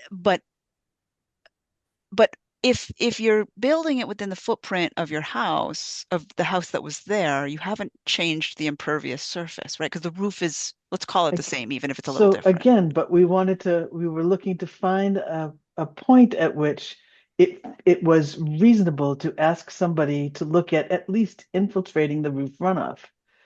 And that's what this threshold was for. So that, did it make sense to ask somebody who's putting a small addition on to infiltrate roof runoff? No. But if they're effectively reconstructing the whole house, does it make sense to ask them? And it is. It does make sense. I think the justification, Steph, is that if somebody is tearing a house down to the foundations and rebuilding it, the house was built long before there was any stormwater management, right? Presumably, yes. So you're basically saying, well, now that you're redoing it, now you have to consider this, even though you didn't consider it 80 years ago when the house was built. Does ADA have, or does the building code have something like this where if you're doing a full tear down and then a rebuild that you have to be compliant with new codes like electrical and things like that? I mean, is that where this came from with Chris? No, I don't. I guess there are certain, once you pull a building permit and do something, there are things you have to bring to code, but that was not what this is intending to do. Okay. Different towns have definitions of what would be considered new construction or reconstruction, and we were just piecing together the definition. Addie May.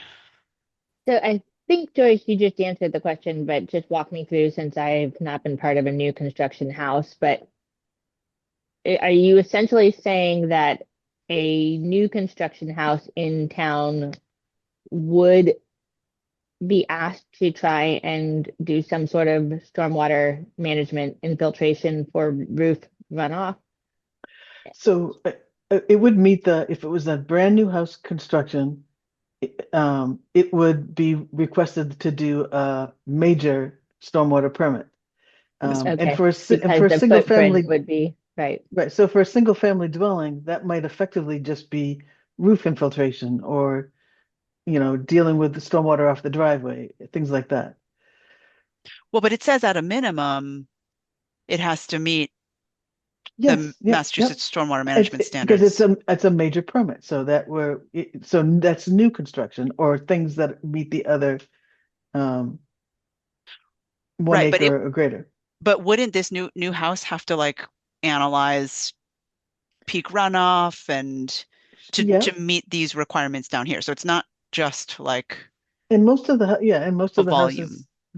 houses that have been new construction that are environmentally challenging, and some that weren't even in the conservation's jurisdiction, have done that. And they have infiltrated roof runoff and put in some kind of infiltration for the driveway. So again, this is for projects that are already going through they're already through engineering design. They have to they're doing their septic systems, they have a topography in place. So adding on stormwater to handle the rest of it is pretty straightforward. It wouldn't necessarily be straightforward to do a whole stormwater design at the major permit level for an addition, which is why we have thresholds. So Addie May, go ahead. But I think this whole conversation, am I wrong? This conversation started with the discussion on ADUs, and it sounds like, am I mixing two things? I think that's potentially mixing two things. Okay. All right, because as far as right now, we're looking at something with, basically you're saying, well, there's a loophole now being created if someone wants to do a tear down, but they've kept the kind of existing, the previous home's footprint to a point that it somehow isn't classified as a new construction. And that's the loophole that you're trying to close. Is that what I'm understanding, Joyce?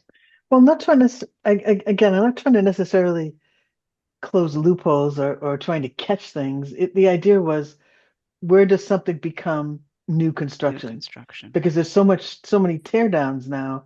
At what point is it classified as new construction as opposed to an addition on an existing house? That's kind of what I see. The idea was. So Would it be easier?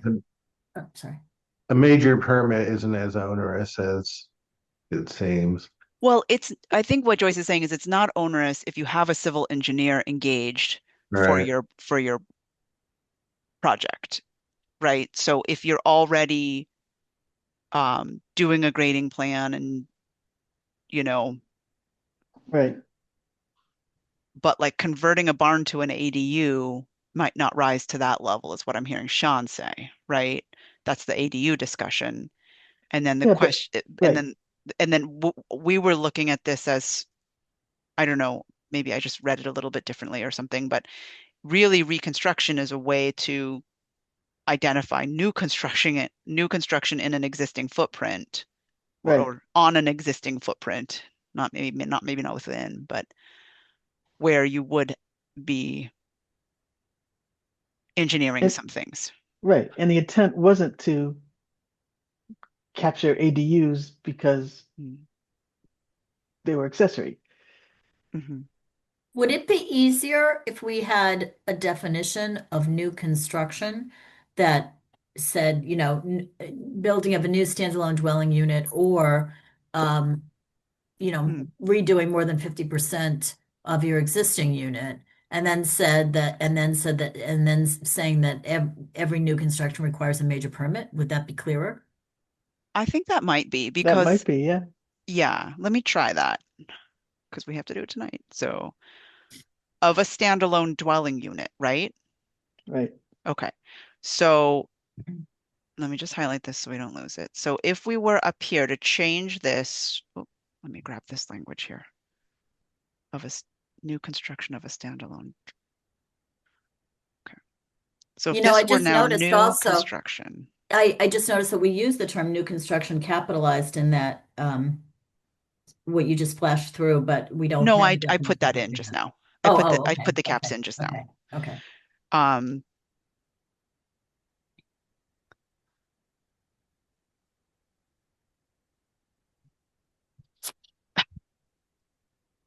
is it so? But down here we say new construction of a dwelling unit, right? Standalone dwelling unit. Okay. So constructing a new standalone dwelling unit, excluding ADUs, or demolishing, removing, or replacing.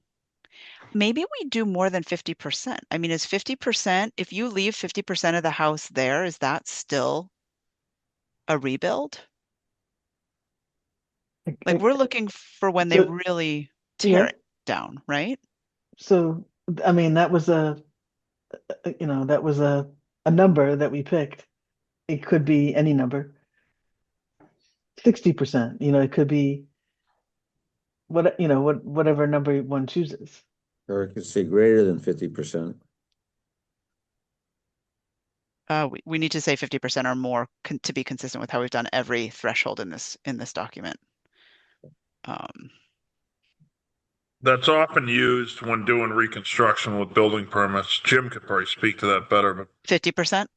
yeah, when you need to do Okay. upgrades on electrical or upgrades, again, that Well, doesn't necessarily apply, but that's usually well, when you no, use that's that. the question I was asking. Yeah. I mean, I'd like it to be consistent. So if Or, that's or in commercial when you have to do ADA upgrades. yes. So this is what I know from when I used to work at the city of San Francisco is that 50% was the trigger for ADA compliance. Well, there's usually Um, a dollar value, which is ugh, in Massachusetts, public buildings 30%, I think, of the fair and cash, but fair and full cash value. that sounds loaded for a bylaw. Yeah. Uh, followed by the rebuilding of such portions, excluding. Okay, so just basically like combining the definitions so that new construction covers both a fully new standalone unit or a rebuild that could be called new construction. And that way that simplifies to the threshold below. Okay, that makes sense. Jane, I like that suggestion. That works for you, Joyce. What about Yes, others? Do yes. others have? thoughts about this? Because if we call it new construction, it has a different feel to it than if we call it new construction or reconstruction. New construction works for me. I mean, it's clear that ADUs are reconstructing. An ADU is omitted from that requirement. I And see then that. I'm going to take away standalone because it's in the definition, so new construction, but I do want to say of a dwelling unit to make sure that when this is used in context, it's clear that it's a dwelling unit and not a barn, right? New construction of a dwelling unit. Do we need to say excluding ADUs? It's in the definition, but we could say it here anyway. And then this goes away, right? Right. Yes.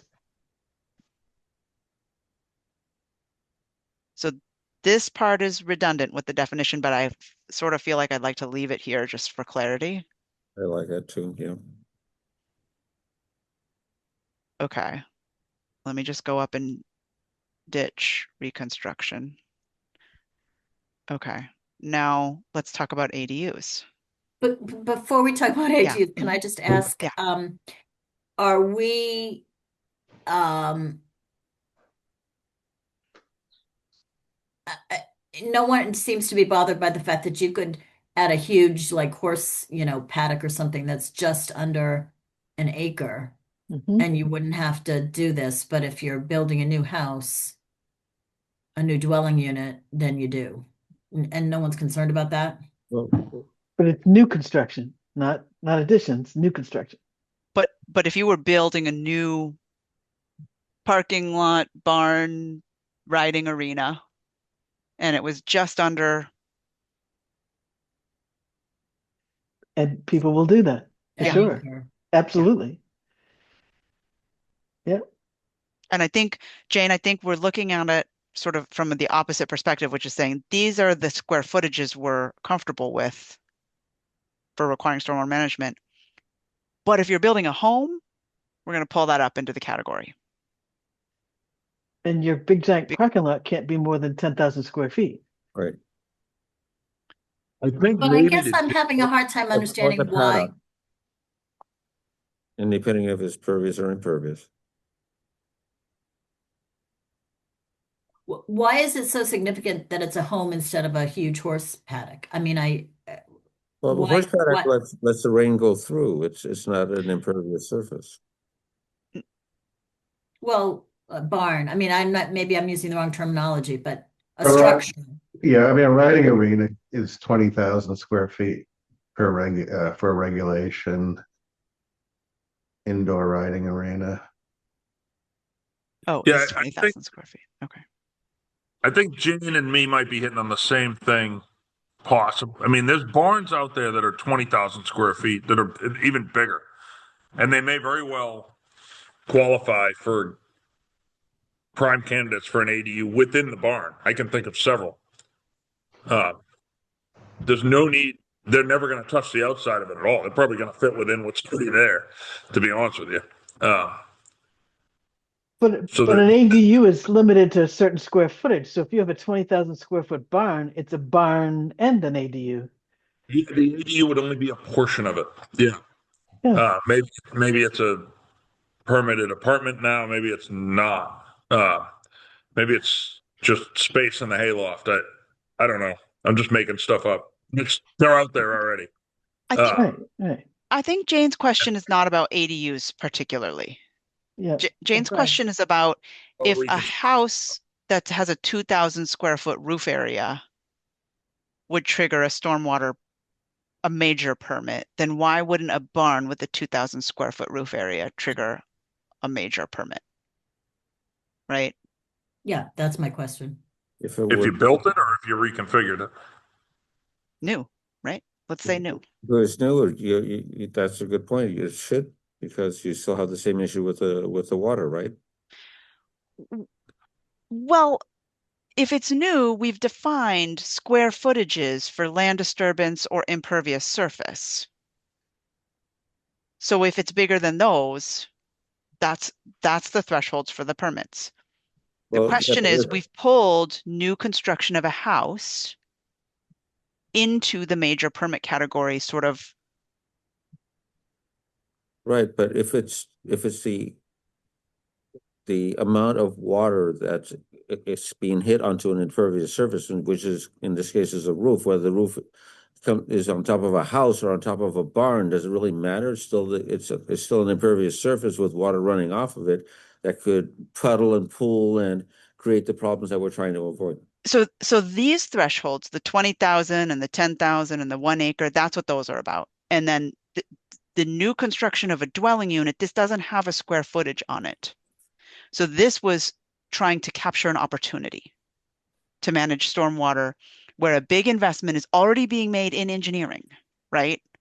So, But if you're doing a large barn, you're also putting in a lot of civil engineering, and you still have the issue with water, which is what the stormwater bylaw is supposed to be about. Yeah, I gotta say, it's not making any sense to me why we would not care. I mean, I get the 20,000. Okay, 20,000 is a minor permit, but you could be at, 39,999, right, in a barn, and we're saying we don't care at all. Well, But if we're building a little house, as long as it's not an ADU, you automatically have to get a major permit. That just does, I just don't know why that would be the case. so we needed to come up with levels of permitting, and we were trying to come up with levels of permitting that would be palatable to the town in general and would also effectively help us work with people to control or manage stormwater runoff.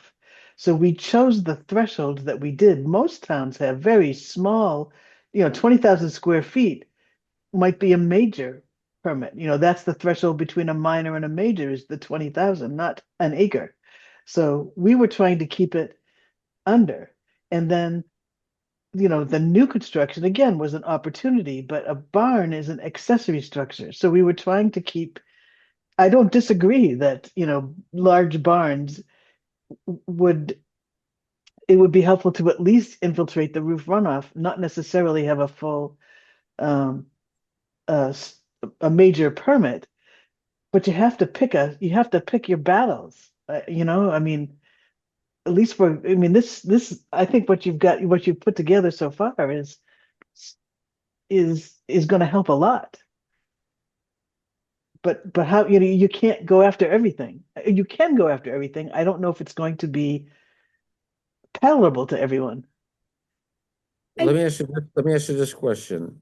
We're you're putting together the permit. How is the permit defined? Who defines the We, characteristics, the parameters of the permit? Is that done in the laws, or is that something that the permit, what was the title that we have for that? The permit granting authority does. are you talking about these triggers, these square foot triggers?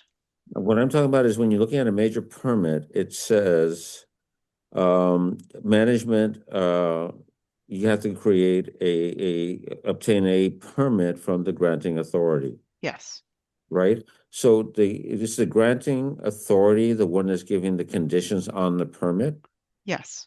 So therefore the granting of permit authority could say that on a barn, just to use an infiltration system, it doesn't have to be as big as a house, right?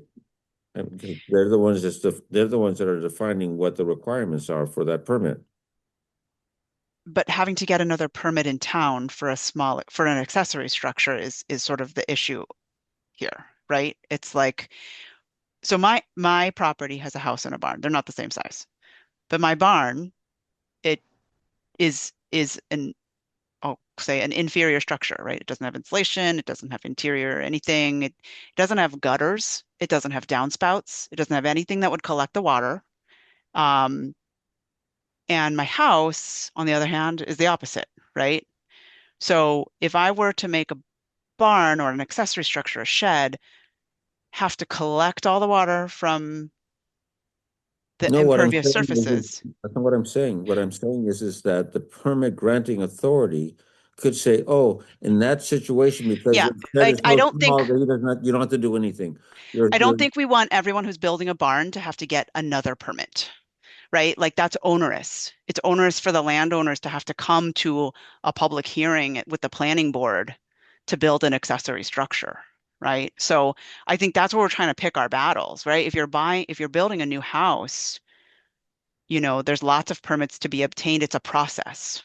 If you're building an accessory structure, it could be made a little easier by the town to do that so that you can Right. build out your You property. you might So only need a building permit to do that. If you were in conservation's jurisdiction, it's a little different. We would look to have you infiltrate roof runoff, even regardless of what the stormwater permits are, because it's within conservation jurisdiction, within 100 feet of a wetland. But again, it wouldn't be the permit granting authority picking and choosing. The permit granting authority would follow no permit, minor permit, major permit, right. and it's up to the applicant, engineer, whoever is doing the design to meet those requirements. And the permit granting authority would review what's designed and approve or ask for modifications, but not to ask for more than what their permit level would rise to. And the reason it felt more feasible to do stormwater management on a house is because there's so many features of a house that make it amenable to stormwater management. You've got an engineer on site, you're doing gutters and downspouts, right? Collect the rainwater and direct it. Whereas on accessory structures, it creates a significant, it's a different kind of structure, right? And you're adding that cost onto a smaller cost project rather than a project that has a large cost to begin with. I don't like to keep bringing costs into this, but it's just the way my brain is thinking of it, is that you're already going through the hoops that you have to jump through to build and permit a house. I don't know how to say It's it. probably it's less costly for someone who's already in the design process to deal with the major permit than an addition or a barn, because it's again a different level of activity. My concern is you're also catching sheds that's a new construction. So anyone putting up a greenhouse, a pool house, these small accessory structures. And my gut is that there are more smaller accessory structures being permitted and built in town than large barns. I kind of feel like we should start with dwelling units. We are working on our zoning bylaw. If we start seeing that there's some other change, we can expand it to be all structures. But I think by saying new construction and making it any new construction, we're going to have significant pushback. I do see, yes, you'd like to catch large barns, but I think we have to go with, Where are the natural thresholds for yeah, catching a yeah, permit? just it's kind of going in baby steps. And oftentimes, people who are building significant barns are going to want roof infiltration at the minimum, just so they don't have, Like that's not washouts. impacting their driveways and their paddocks. Yeah.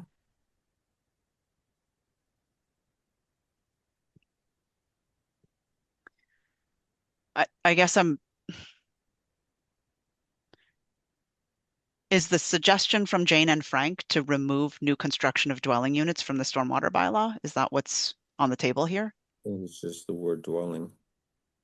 That was not my suggestion. My suggestion was to not limit it to dwelling units. So this would be a structure, Yeah. new construction of any structure with no square footage. I think we have more people that are arguing in the other direction. At this point, we should just keep it the way that it is and move on. And if Well, I'm just trying to understand what the proposal is, because I don't. Do a straw poll on it, because right now it's only Jane and I that are saying we're against it, and Heidi, you and Joyce are for it, and we have a couple of other Yeah, but Frank, before we do a straw poll, I'm trying to understand what is the proposal on the table? Is to replace this with structure, Right, right? Is or that, just take the word dwelling out, just new construction. well, we have to define new construction Fine, if we're then, going to do that. So define it as structure. I mean, we're just talking about a new construction. Yeah. that's what I'm asking is what what is it that you're saying would be Something the for trigger size. here? We're not looking at a really small little barn or a pool So house. how do you draw the line if it's not a small structure? How would you define it? What's the proposal on the table here? And we can go back to the new construction definition and look at that too. We're talking about new construction, constructing a new standalone structure. But like, is there a size threshold? Is there like, how are you differentiating a doghouse from um, a new home? So our current ADU is the largest one is 1,200. So I think we'd have to say something that was larger than 1,200. So I don't know if you say anything greater than 1,200 or greater than 15 or greater than 2,000 square feet. What size is a like I don't know, four stall or six stall barn and or riding arena? So a 60 by 40 building would be 2,400 square feet.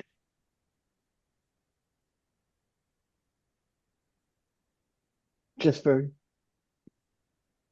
Jane, does that seem reasonable?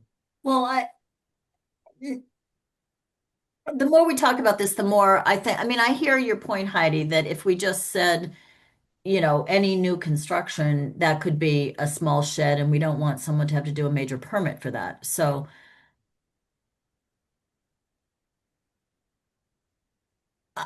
I guess in my mind, what would make more sense would be to just, I guess, take it out. I guess that is what I would say, and not required of all new construction, and just rely on the disturbance and impervious surface requirements. And at least it's consistent throughout. Because right now we're sort of creating an arbitrary category of new houses, whether or not they're really disturbing anything. Well, Jane, we have had some recently, and they've kept it at 0.9 acres to be under our threshold on disturbances on new construction of houses. So that's where it was clearly a lot of disturbances. There should have been, you want the construction management to be in. So that's why new house construction, especially under the construction phase, I think it makes sense to have any new house construction be looked at. Okay. I hear what you're saying. I do hear what Another you're saying. another argument for that too is that a new dwelling unit on a parcel is going to have a lot more impact on that parcel from in terms of like bringing in construction structures and paving new areas than an accessory structure where an existing house exists, right? Where a house already exists and the site is already developed and the driveway is already there, right? So it's almost like the new house category captures, disruption of a site that doesn't have a house on it. So maybe we take out the reconstruction part. I don't know. Which Maybe I'm we going did. to. we did. I mean, I do think that it's better now than it was before Yeah. when we're referring to new construction and we're defining what new construction is. If you take out new construction at all, it's going to end up what happened at Lake Street, which is one of our points in the PowerPoint. You'll see the picture. That's exactly what we're trying to prevent. It was out of the wetland protection area. It was under an acre disturbances because impervious driveways were taken out, and there was a huge amount of runoff debris into the road. That would be captured if we say new construction, but if we take it out, we're going to keep having those Lake Street issues come up. Right, let's pass this on to some other members of the board and see what their thoughts are. Jim, what is your thought on this?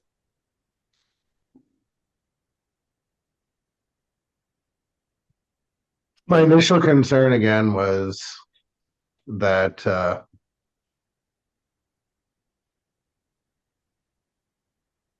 if we were doing minor expansion of a small footprint, that it wouldn't trigger a major permit, which seemed onerous. But listening to Joyce, maybe it isn't as onerous as it would seem.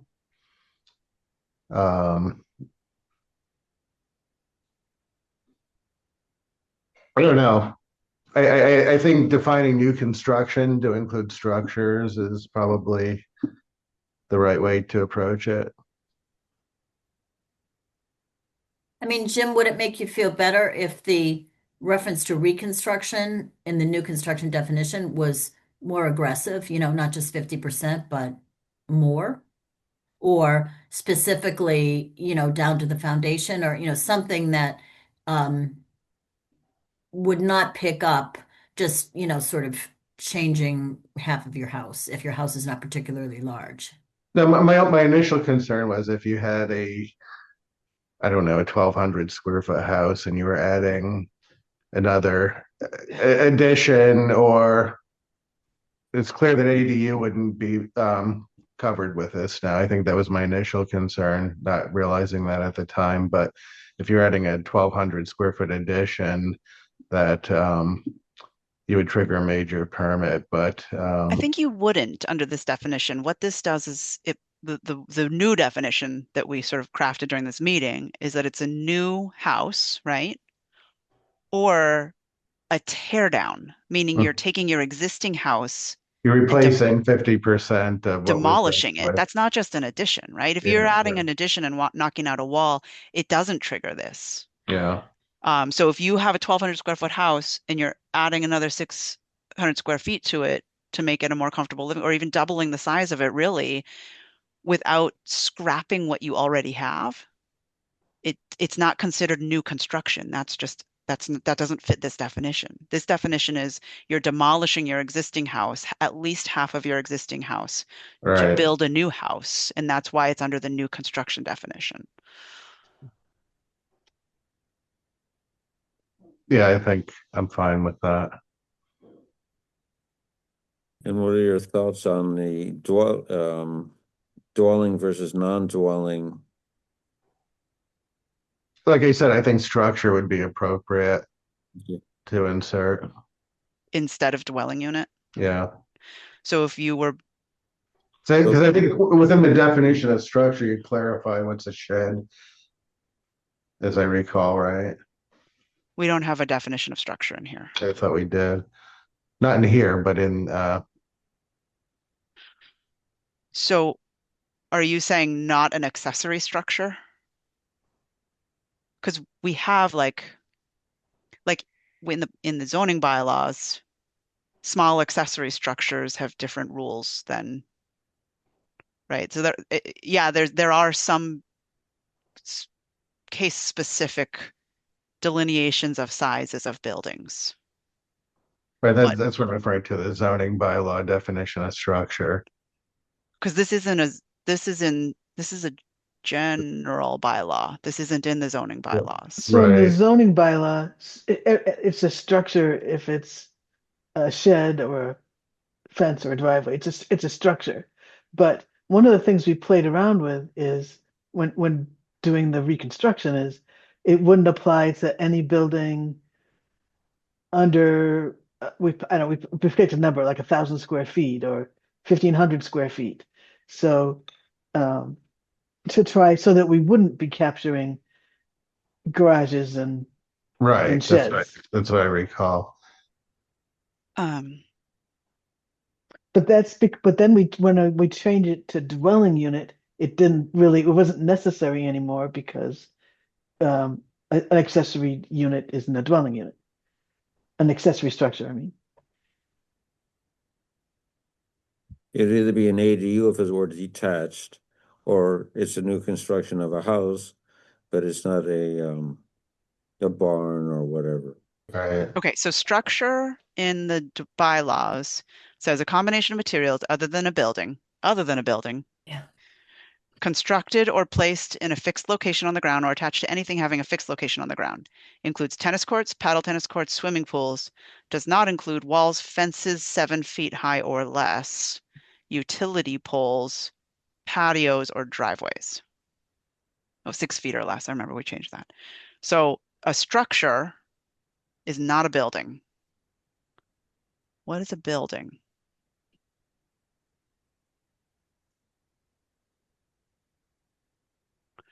Building is a combination of materials, whether portable or fixed, having a roof supported by walls or columns and designed for the shelter, housing, or enclosure of persons, animals, or property of any kind. So that would be like a garage, a barn, Right. a house.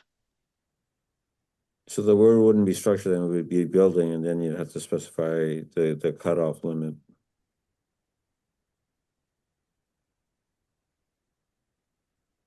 All right.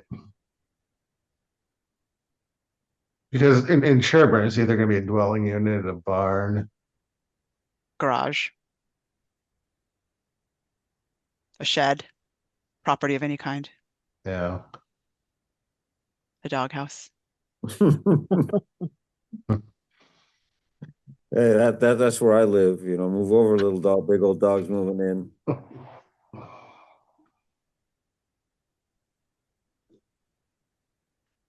So dwelling in it. Well, we're just trying to get opinions. I mean, if you think building's an appropriate word, we could play with that, but we're just trying to, I think Frank was trying to go around the room and see what people thought, because the only people who were talking were, the only voting members who were talking were me and Frank. Yeah. So we move on to Brett.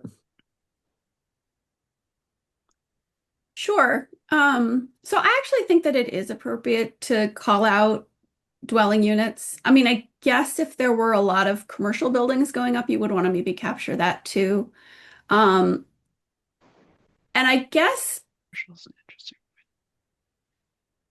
if there were as many really big barns as there are houses, I would be more worried about it. But I think most of the structures that aren't residential structures are kind of smaller, and I don't feel the need with this to capture every kind of construction. I think it's good that we capture the stuff that disturbs a lot of land area under the, square footage. And then this special case of basically new construction where we know that the person has sort of the professionals involved in the project to, integrate that into the project pretty naturally. That's sort of I feel like less is more. And then I feel like if for the next year or two it's like barns all over town and we're like, whoa, then I guess we could come back to it. But I don't feel that it's super important to capture all those other structures. So. Okay. Rob. Yeah, I guess I agree that it's reasonable to be more concerned about actual dwellings. But it does seem a little odd that, your typical house is like a couple thousand square feet of surface area. And, that'll be covered. But so I could build a 9,000 square foot barn and there's no stormwater permit. That does seem strange. So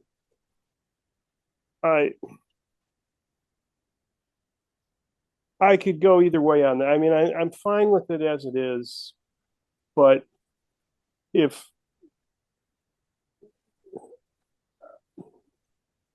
we were going to revisit it at some point in the future, you might end up just like applying a square footage just basically saying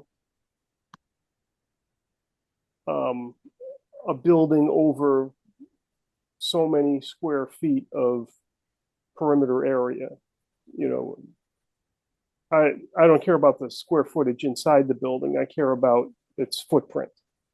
So if its footprint is over, 1,500, 2,000 square feet, you might say a building would be covered.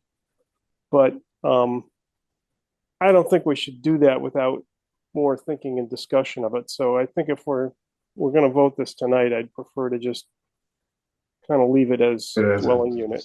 Yeah. I was trying to think through it also, because I know that there's structures or barns that are pretty large and would add impervious surface. But thinking of where we're at right now, trying to define if we're adding new construction to keep it with dwelling right now. I would agree with Rob that we shouldn't change that definition, I guess, at this point after thinking about it. I guess I'm curious if anyone who's not on the board but has been listening to this conversation has any comments to make about dwelling units or buildings or anything like that. Scrap the whole thing. So the size of a standard riding arena is about 7,200 square feet. They can be larger. Oh, definitely larger, but I'm just saying that's the smallest of a standard indoor riding arena. Right. So putting it back to people on the outside of the planning board. Any thoughts? All right, so I think we're completely. I think we should keep dwelling in it at this time and maybe revisit it. I do think that even if a home is like 2,000 square feet footprint, it's got a driveway. It's got, I mean, the area of land disturbance includes the lawn, the septic system, the patio, the deck, all the landscaping, all of that's included in the area. And that's where Heidi was saying a number of new homes were coming in at 0.9 acres because you can get pretty close to that 1 acre, but you can manage it to keep it under if you want to.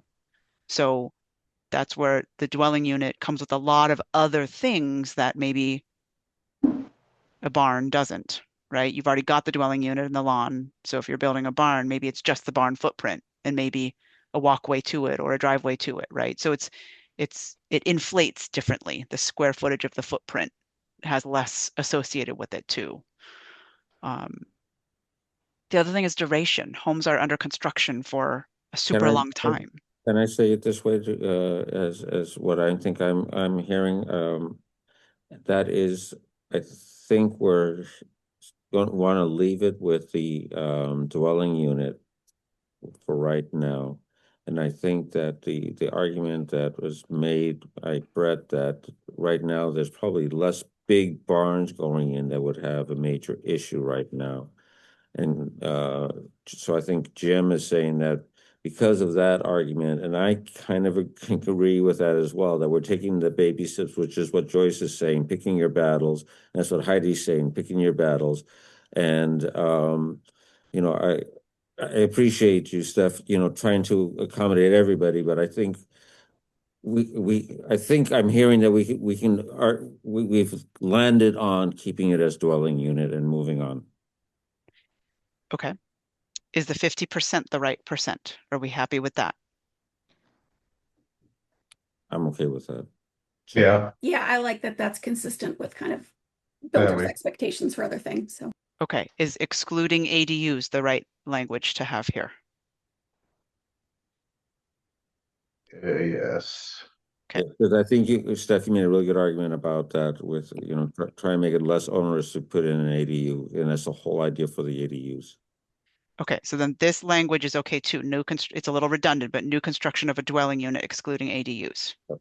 We Yeah. want to leave that in there. Okay. So then now we come back to ADUs categorically. We're not making them do a major permit. Do ADUs belong in the minor permit category or not? If they do we differentiate between detached and attached or not? Do we scrap it all together? This is a whole different can of worms. So could one argue that detached means that you have an additional 9 to 1,200, up to 9 to 1,200 square foot roof that has to be built? Where Not necessarily, because if you're making a detached ADU in an existing barn, then you wouldn't have a new roof to contend with. so,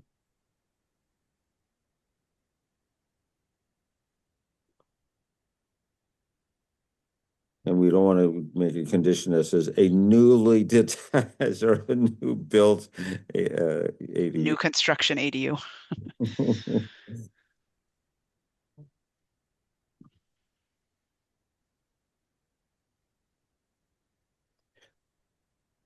That is another way to do it, to say a new construction ADU, which would pick up both. And could that also include an added addition to a house that was that many square feet? But Not a new construction ADU. It would have to demolish part of the house and then add it so back. can we do it that way? A detached, newly constructed, Okay. accessory. So here we have new construction of a dwelling unit excluding ADUs. So we don't have to say excluding ADUs in the definition. Let me go back to the definition. So take out this, right? And this. So new construction just means it's a new standalone dwelling unit, or it's a tear down and a rebuild of an existing dwelling unit. Okay, and then how we apply new construction would be new construction of a dwelling unit excluding ADUs as a major permit. And this would be new construction of a detached ADU, right? Right. Right. Right. Everybody good with that? Everybody tired enough to say yes? Okay, Rob is saying yes. Jane, how are you feeling about that? Yep. I think so. I'm just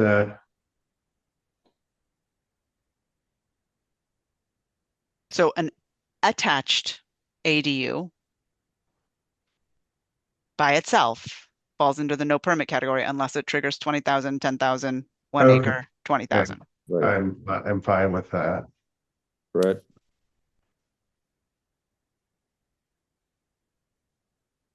Yeah. Yeah. Is there anyone wanting to make the argument that we're complicating ADUs, which the state is trying to prioritize? I think we argue that a simple what's the word?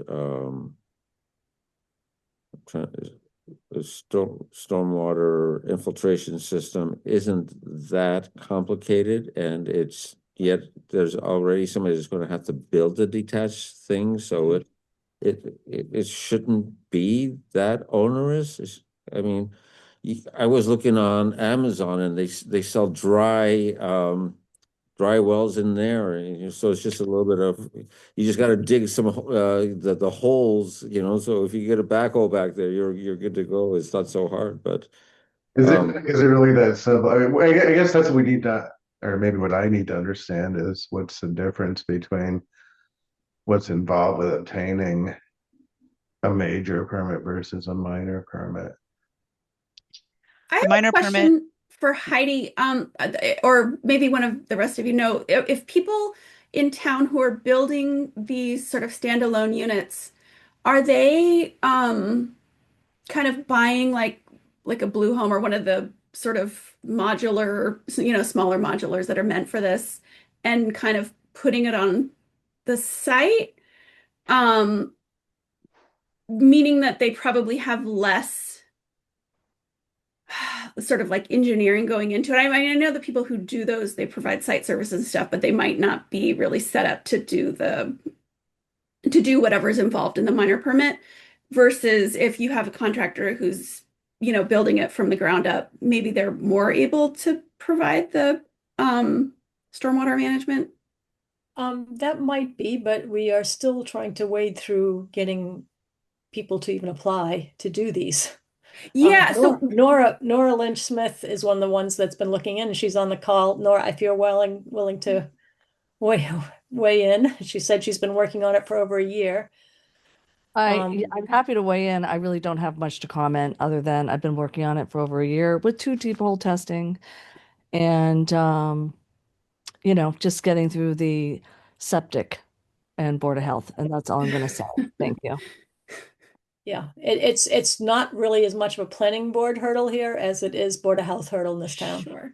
And I've had so many people inquire, and also it's the cost. I mean, it's about $330,000 to build. Oh, I know Even we did smaller? one a year and a half ago, and it was even not detached. But I mean, I would even be fine if it was under the no permit. But I feel like the minor permit, I'm mostly comfortable with that as long as it's not really onerous what they have to do for this. Yeah, I think the whole, again, issue is the minor permit can have very little strings on it and things to do. I mean, it's just, we want to capture the construction time with the erosion. Well, And if you do a no permit, we don't get anything. Well, Heidi, the minor permit just says at a minimum, Yeah, stormwater recharge with the capacity to infiltrate 1 inch of rainfall depth over the increased impervious surface of the property. So right. really, the amount of analysis that has to be done to make this, Brett, is like how much area of impervious surface are you adding, whether that be the footprint of your rooftop, the footprint of your driveway, the footprint of your patio, right? Put that all together into one conglomerated square foot and 1 inch of rainfall depth, convert that into a volume. A volume. That volume can be stored on a depressed grass swale on your property. It can be stored in an underground structure that you can buy from Amazon. There's different ways to manage that and infiltrate that water, but it's just a calculation, right? Whereas the major permit, Evaluate the environmental impact, yeah, effectiveness, and acceptability. and propose measures to reduce adverse impacts from stormwater runoff. And then when you need to meet the state requirements, it's about peak runoff rates and making sure you're not increasing peak runoff rates from your new impervious surface. It's like a whole modeling exercise to look at how water Right. flows So over your that is like property. what's involved to do that. Right. And So it's a modeling exercise over your yeah, property to look at yeah. how stormwater flows and whether it's flowing faster or more with your new driveway in place. And then maybe you simulate some little depressed areas that are pervious on the side of your driveway to capture some of that runoff. And then your model behaves differently and you're not putting as much runoff off of your site. So it's a much more involved exercise. Nora has her hand raised. Since you had called on me earlier, aren't there state regulations on this? So, For the major permit, there are. Yeah. all right. So the major permit would be new construction of a dwelling unit excluding ADUs. And then an acre of land disturbance or a half acre of impervious surface, like a half acre parking lot, for example. So you're adding higher regulations on number 2, minor permit. Is that basically what you're? Number 2 is a new permitting category, yes. That Sherborn is adding. Yes. But it's a fairly, I'll say, simple calculation of just volumetric storage of 1 inch off your impervious surface. So it is a new requirement, but it doesn't require necessarily an iterative drainage model to understand how water's flowing where and when. It's just like a calculation of how much volume do I need to store and where am I going to store it on the property. Okay, thank you. It often it's underground. A lot of times the downspouts will go underground, and then you have I have pictures in the PowerPoint that we can Yeah. go to if that's helpful. But thank you. Could Can be I, above ground too.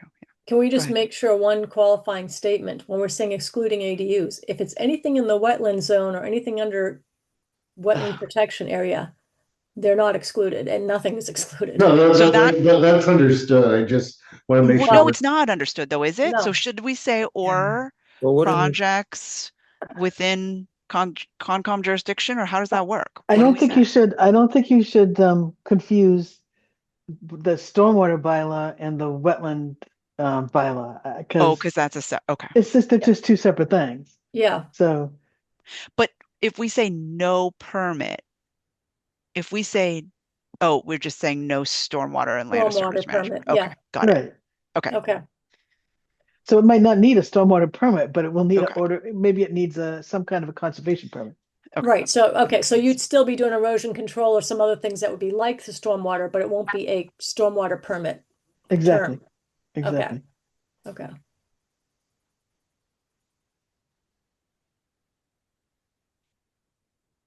Okay, so thresholds. Yeah, I think 20,000 square feet of impervious surface warrants a major permit. Um, Yeah, so we currently have something like a major permit, and it is currently for 1 acre of land disturbance. But we're adding 20,000 square feet of additional impervious surface or new construction of a dwelling unit, not an ADU. Right. So we're sort of bringing more projects up into the major permit category. I, I, I'm good with this. Okay. Anybody not good with it? Hearing none, move it on. Jane, you had a wording change here. I think it was here. Before we get to that one, just Yeah. in the line of 2 lines above the Yep. plan, it's the defined term is stormwater management plan. Okay.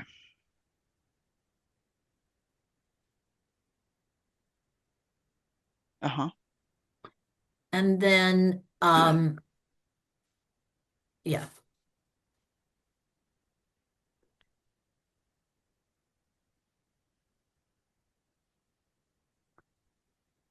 That was the right correction Yeah. applied.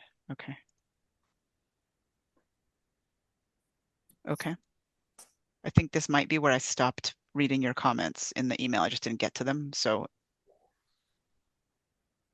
all right. So these thresholds, still going line by line in the bylaw, replaced these. This was the original triggers, which were very unambiguous and kind of all over the place and not consolidated. So we just made it more clear thresholds. Okay. So exemptions from a stormwater permit. Okay, normal maintenance and normal improvement of land in agricultural use. So Jane, you had suggested not putting this word in. We had a long meeting about these words. And basically this new reference that's in here now has definitions for normal maintenance of land in agricultural use. And it also has a definition for normal improvement of land in agricultural use.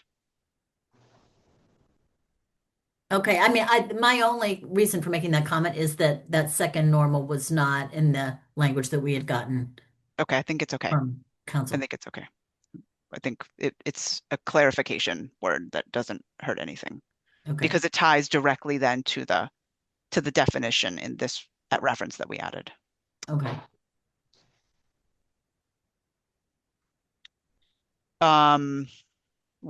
We made this change today, so I don't need to go over it.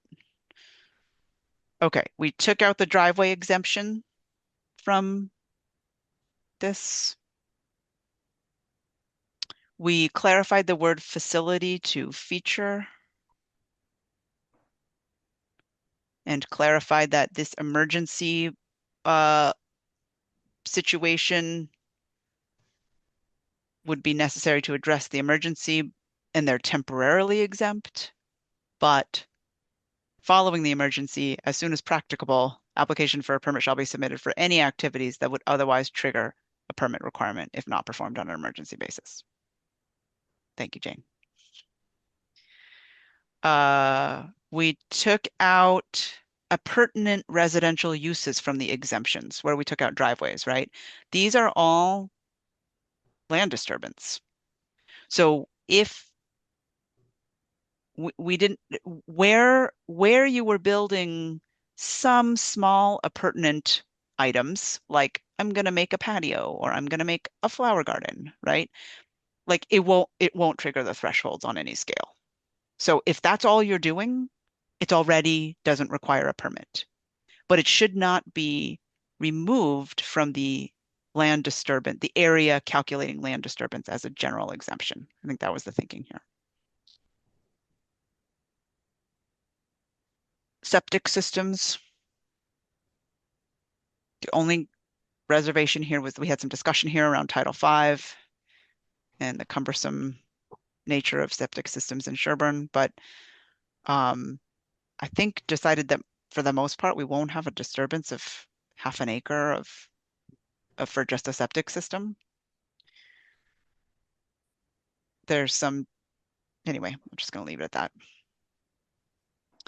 Another exemption was a project, here's your word wholly, Joyce, wholly within the jurisdiction of the Concom. Just, that's no longer an exemption. The Concom is now part of the process. So,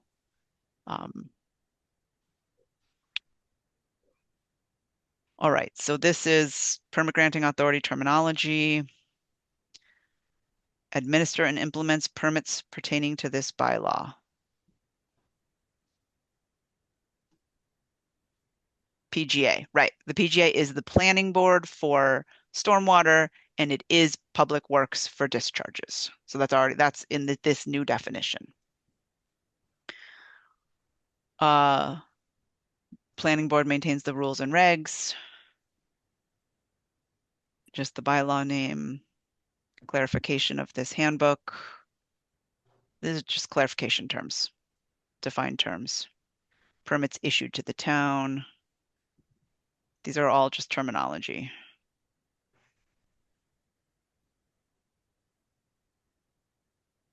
And procedural clarifications. Just trying to see if there's anything that jumps out at me. Okay, enforcement. This was another series of many meetings with many people. DPW director or their designee shall be the enforcing agent for unauthorized connections, unauthorized discharges, and illicit discharges. And maybe also add, because we have a separate category for obstruction of MS4. So you might want to add that as well.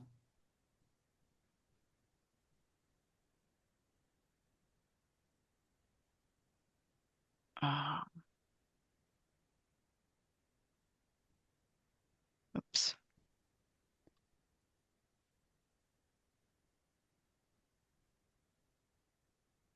That's a prohibition. Right, but if somebody obstructs the MS4, it would be DPW. I think, given what we're crafting here, it would be DPW. DPW would be the enforcement agent for that. Yes. Am I correct? I'm just trying to make sure that it's not permitting, it's enforcing. I think that does make sense to do. Oh, I've lost my place. Down here, enforcement. There you go.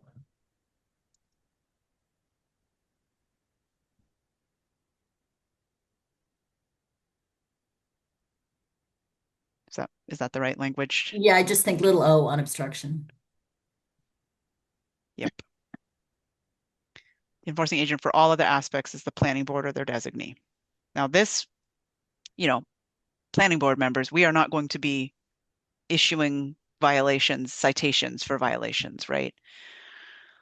The reason that this is a singular entity is because there was reason that the Concom might be an enforcing agent, the ComCom agent might be an enforcing agent, or the building inspector, zoning inspector, zoning enforcement officer might be the enforcing agent. And we didn't want to list all the possible enforcing agents. I think maybe our regulations would elaborate on this a little bit more, Heidi, would you think? They can, yes. But the planning board itself is not going to be issuing citations.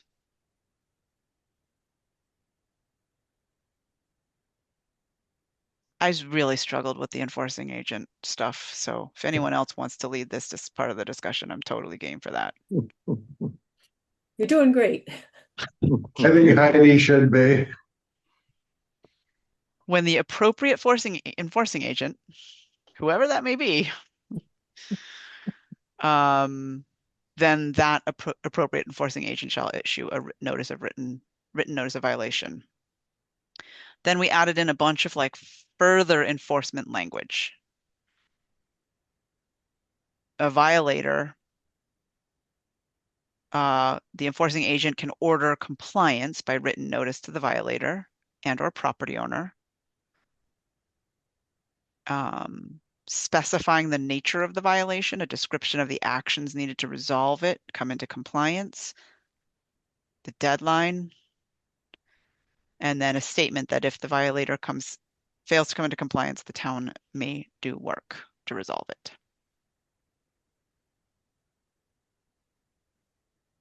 This is all just terminology here. Illicit discharge, or unauthorized connection. Notifications. Steph, there were, Yeah. my last comment that I had made had to do with the interplay between this section and section G, because I think have some ambiguities right now. So, first of all, internally within this section, we say immediate cessation is required, and then we go on to say that if basically you haven't fixed it within 60 days, DPW can step in. I might suggest that we change the immediate cessation is required to cessation of the violation is required as soon as practicable, and in any event, no later than 60 days from the date of notice of violation. Because basically we're giving them 60 days with the second sentence there. Got it. Does that work for folks? Yep.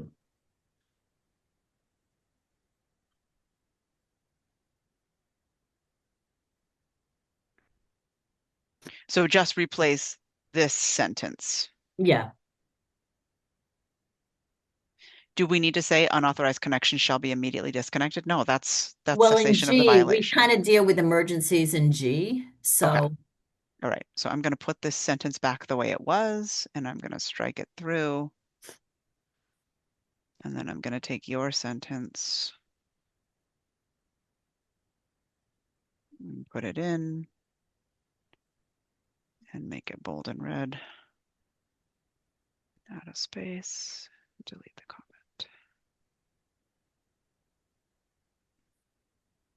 Okay. And if you don't do it within 60 days, then DPW can commence reasonable actions. Okay.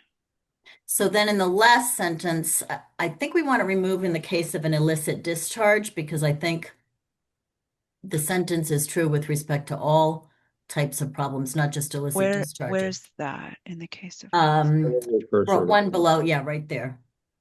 Okay. So basically, this used to be about illicit discharges, and this language, and I don't know, Addie Mae, are you still clued into the meeting here? Are you still paying attention? Okay, great. So this paragraph used to be about illicit discharges.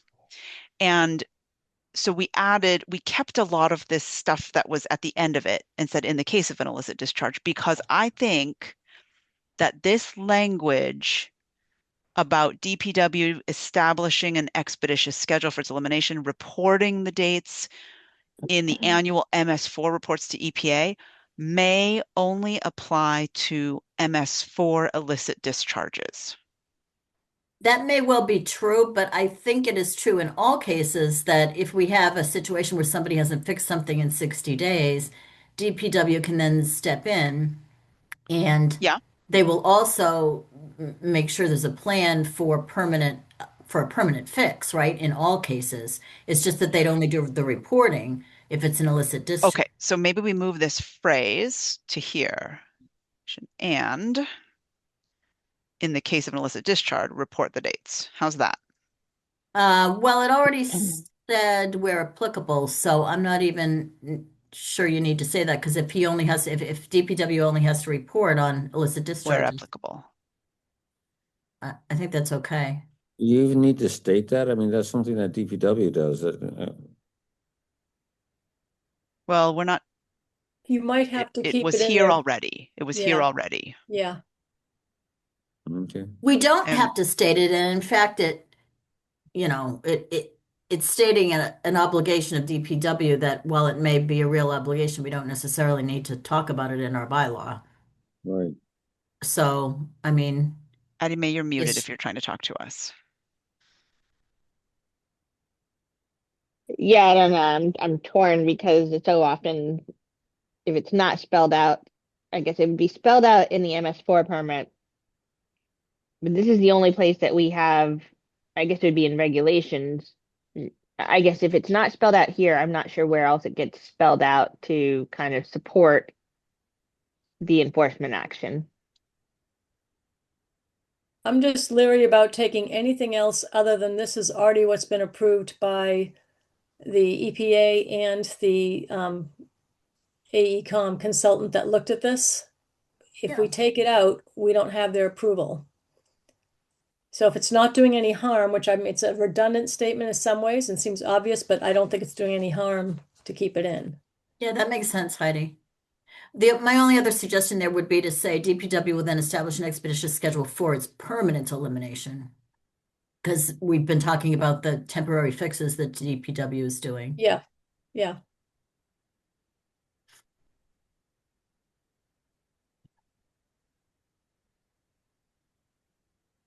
Right, permanent.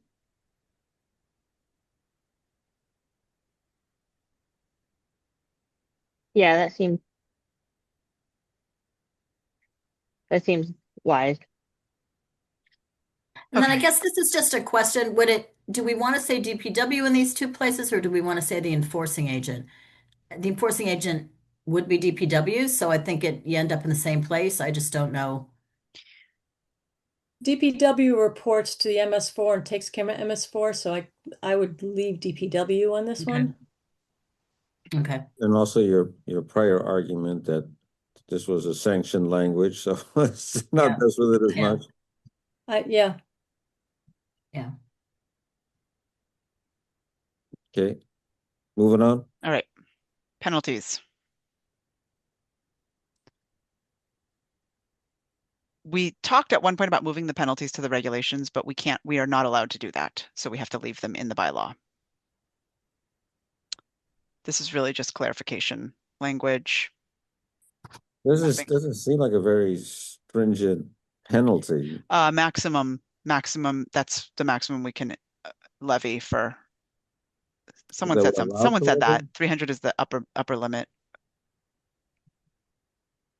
It doesn't seem like a very stringent fine. No, but that was we were advised to put that. Okay. I do have a question. So if they use that sort of 60-day period, that 60-day max, are they charged every day for that, or does it not start until the 60 days?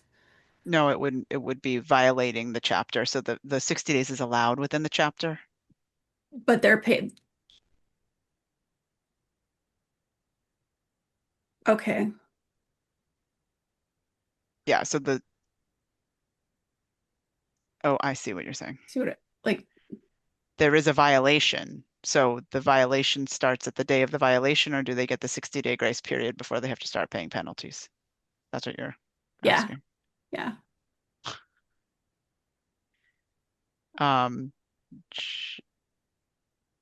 Joyce, I think this language, I think a lot of the enforcement stuff had your fingerprints on it. The question is, They get a 60-day grace period up here. Cessation of the violation is required as soon as practicable, and in any event, no later than 60 days from the date of the notice of violation. That was written by Jane, but it was to sort of tie together this 60-day grace period. Okay. Right. So the question here says, any person who violates any provision of this chapter or violation notices issued within may be punished up to $300 a day. Well, Is it there's a period there. It just says no more than $300, period. Doesn't say each day. Yeah, the next sentence. well, Sentence it's does each it. day shall is a separate offense. So it's just saying All right. a new fine each day. So does that as soon like the way this reads, it would be any violation, period. But this reads as if there's like a 60-day grace period before there's any consequences. Yeah, but I think it would be if there were a violation of, they The continued notices. on beyond the 60 days. Okay. So That was the intent, is to, should we say any person who violates any notices issued under this bylaw? Because the 60 days,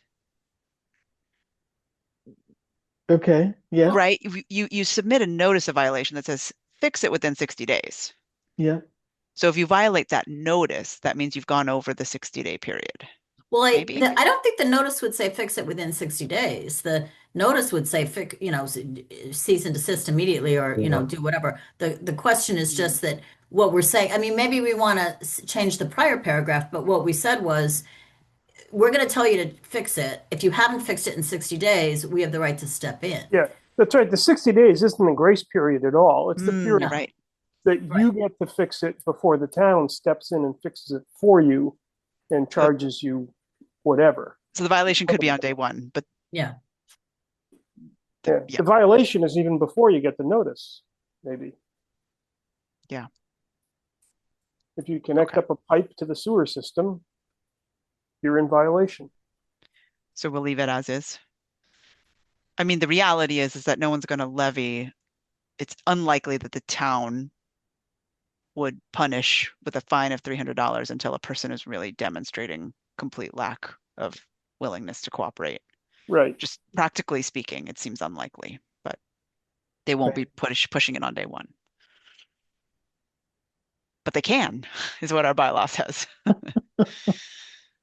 Okay. Good question, Brett. Okay.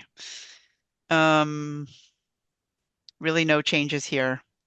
Just, I want to go back to that one statement, and Jane, with your input, with your background. It says a fine not more than 300, but with the reading of the second part of that, each day, it's just funny. If somebody were to say, but it says no more than $300, period. It probably should say $300 per day. That's what I'm thinking, because if you say no more than 300, somebody could argue, yeah, but it says no more than 300. I don't care about this other stuff. I would say per violation, and then the next one says violation, yeah. each day shall be a separate offense, or say per offense. Yeah. Well, or I think violation's even better because that's Yeah. the language we're using. Well, Yeah. I don't know that we say offense below, so either Yeah. way. Yeah, but That makes me feel better. Thank you. In fact, we said that in subsection 2. We just didn't say it in subsection 1. So that's a good catch, Frank.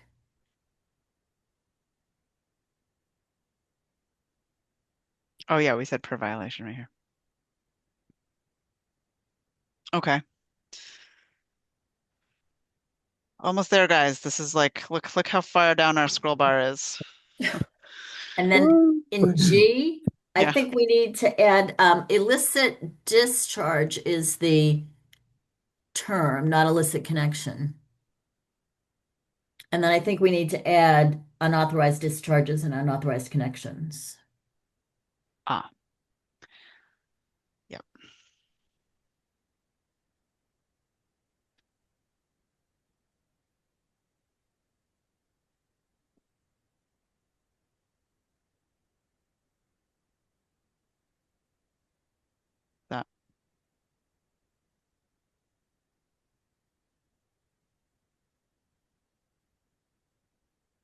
Okay, next, Jane. You're the one reading these paragraphs word for word. Thank you, thank you, thank you. But I'm looking at you for the That was the changes. last comment I had. I did miss two definitional nits that we passed up above. One was in section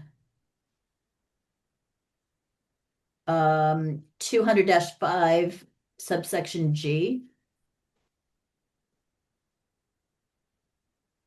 Stormwater best management practices. Under the Water Resources Mitigation Fund definition, that third line, that's a defined term. Or stormwater is a defined term, and then best management practices is a defined term.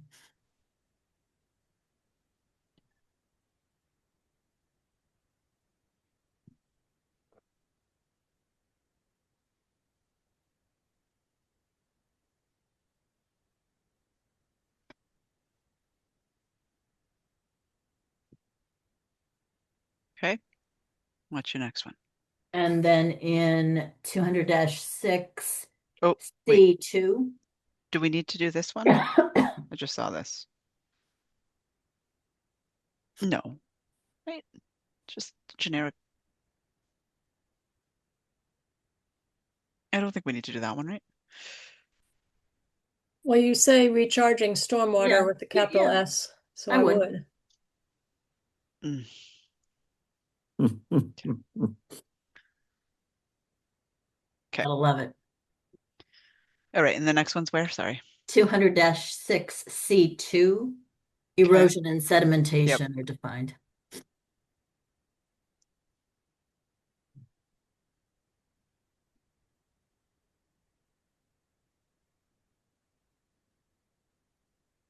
Okay, good. Steph, I had one I wanted to check. Back on 200-2, purpose number 4. Did we switch prevent flooding to mitigate flooding? I can't remember. I forgot to check it.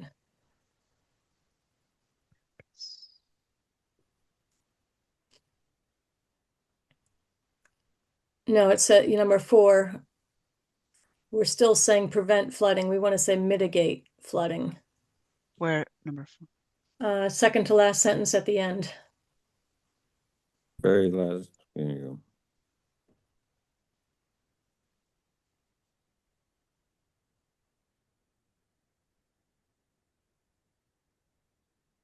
We might want to say minimize rather than mitigate, because mitigate is doing something to something that's already happening. And Okay, minimizing is reducing the chance of it happening. So I think I'm going to go with minimize if that works for you. it's fine. Prevent was, we Yes, can't it's too prevent strong. I flooding. totally Yeah. agree.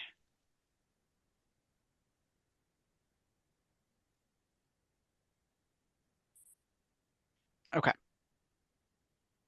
Good catch. We didn't finish line by line down here at the very bottom. So let's just see. So action by the town to remedy a violation. Enforcing agent can do the work necessary to resolve the violation at the expense of the violator.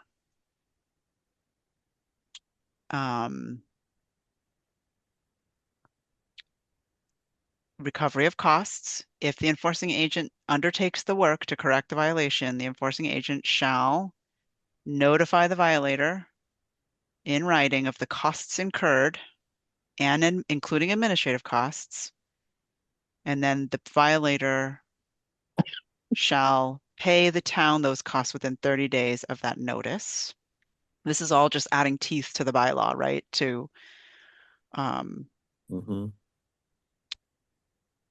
They can file a written protest, but they're going to accrue interests. And Steph, I'm sorry to take us back, but something you just read triggered Yeah, something. okay. If you go back to section G. Yep. It says violator fails to come into compliance by the deadline specified in an enforcement order. We might want to change that 60-day reference up above to as soon as practicable, but in any event by the date specified in In an the enforcement order.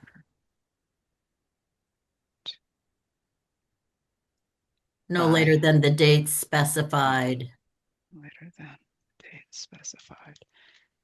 in the The enforcement order. enforcement order or violation notice or date of notice or notice of violation specified in. I don't, you Should know. we, yeah, in the notice of violation. And then should we take that term downstairs too? Notice rather than enforcement order. I don't think we've used enforcement order, have we, before that? I don't think so. So we could, Well, they're we could do different that. things. Notice of violation is you're doing something wrong. Enforcement order is you're to pay us because of the cost we incurred. Right. Oh, all right. So then maybe we shouldn't make that change. Yes. Can you go back to the language on the enforcement order? Yes, I'm just going to start undoing and see what, okay. In any event, no later than 60 days from the date of the notice of violation. Yes. That's the notice of violation. Yep. And then down in the enforcement order, in the enforcement section,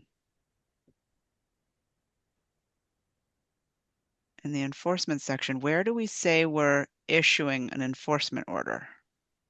Well, see, we didn't. That's what threw me off because it says if they fail to comply. No, where was that language? This is still about the notice of violation. Where was the enforcement order language? I'm in a Was that in different search G? right now. I just need a second. Oh, sorry. Yeah, so this is the first time enforcement order shows up. So what are we really talking about here? Because it says if they fail to come into compliance by a deadline specified in an enforcement order, when would the enforcement order be issued as opposed to the notice of violation?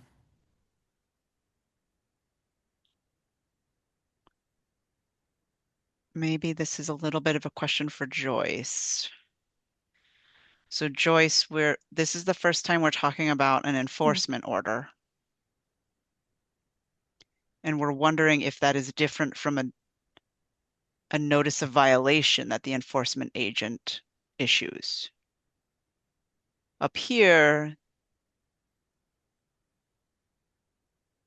there's a notice of violation. Actually, we say up here that they may issue the notice of violation, written notice of violation to the property owner. Is that the same as an enforcement order? So scroll back down. Let me just see how I make sure I didn't miss changing a word. Yeah. The violator fails to come into compliance by the deadline specified. Is that in the notice of violation? Yeah. Yeah. Yeah, it's noticeable. It should, I just didn't change the words. Okay. But we also, so let me just deadline specified in the notice of violation. I don't want to lose that. We also talk about 60 days though, right? As cessation of the violation is required as soon as practicable, but in any event no later than 60 days. So we probably do want to say in any event no later than the date specified in the notice of violation. But then what about this 60 days? Is this also the notice of violation, the date in the notice of violation? Well, you could have, I mean, I don't know practically speaking how it would really work, but you could have a situation where you send someone a notice that says you got to fix it in 30 days, and then they don't, but between 30 and 60, DPW cannot yet step in. But it says where they can't fix it within 60 days, then the DPW can come in and do it. Remedy it. It's not 260 days. One is saying we want it fixed within 60 days, and the other one says if you can't, then the town will step in. Okay, so this is cessation. In theory, we could change both. We could say it's fix it as soon as practicable, and in any event, no later than the date specified in the notice of violation. And then you would also say down below where elimination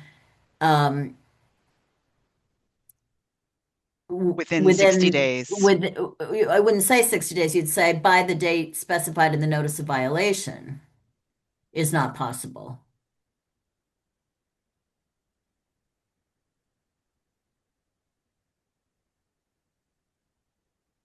I mean, was there anything magic about 60 days? Because, I could imagine there'd be something that should be very easy to fix and we'd tell them to fix it, Right. close to immediately. And then there could be something that we know is complicated. And then maybe in the notice of violation, we give them 60 days or 90 Right. For days. example, maybe a connection might be difficult and that might take 60. Other things you'd want it done immediately. So the date is fine. I mean, I like the idea of not doing 60 days and doing the date specified in the notice. Because that can take into account the difficulty or the how the immediacy necessary. Yeah.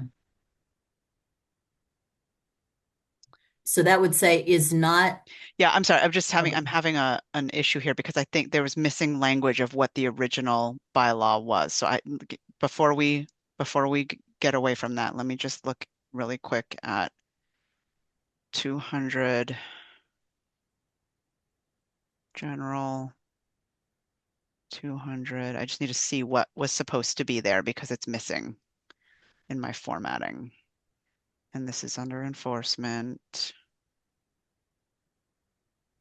And this is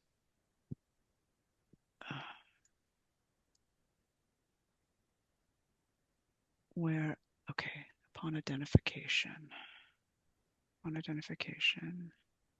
of an illicit discharge. That's what it was. That's what I thought it would be.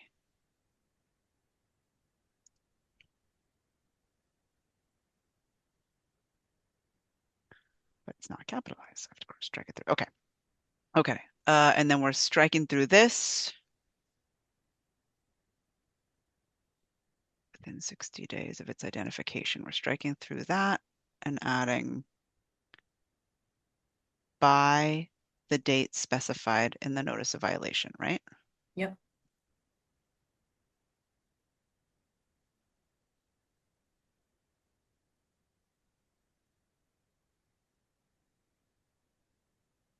Okay.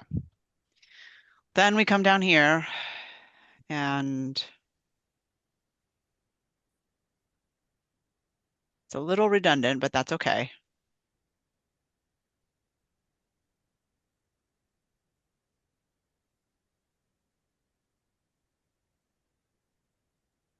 Recovery of costs, civil relief.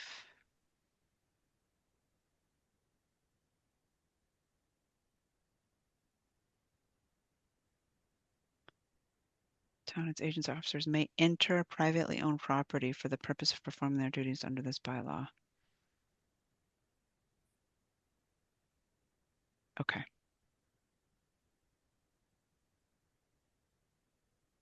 Okay. We might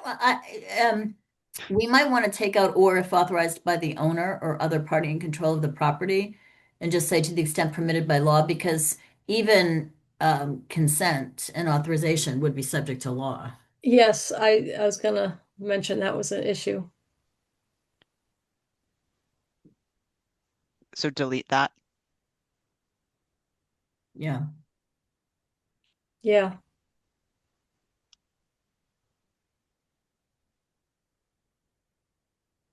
Okay.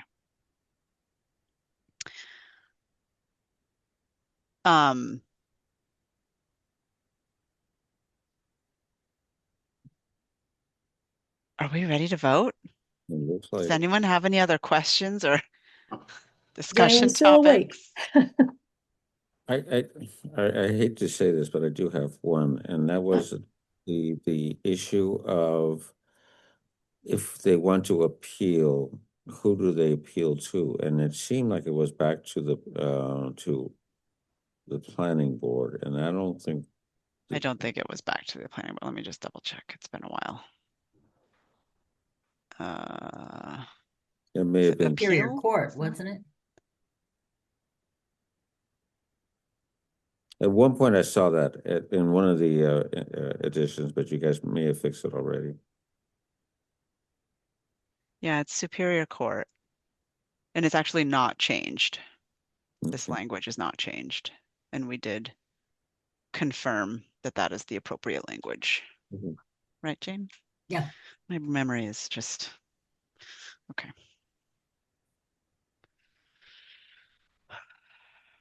So what is the language that we need for this motion? Because I move that we accept, I think approve, right, Heidi? What's Yes, the, approve the stormwater bylaw as edited, as written, as discussed? as uh, discussed and presented. during the hearing on March the 3rd?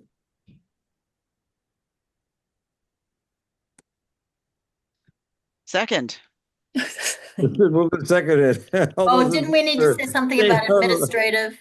Heidi, didn't you say we need to say something about administrative, Oh, with administrative changes? yes. Yes, thank you. Um,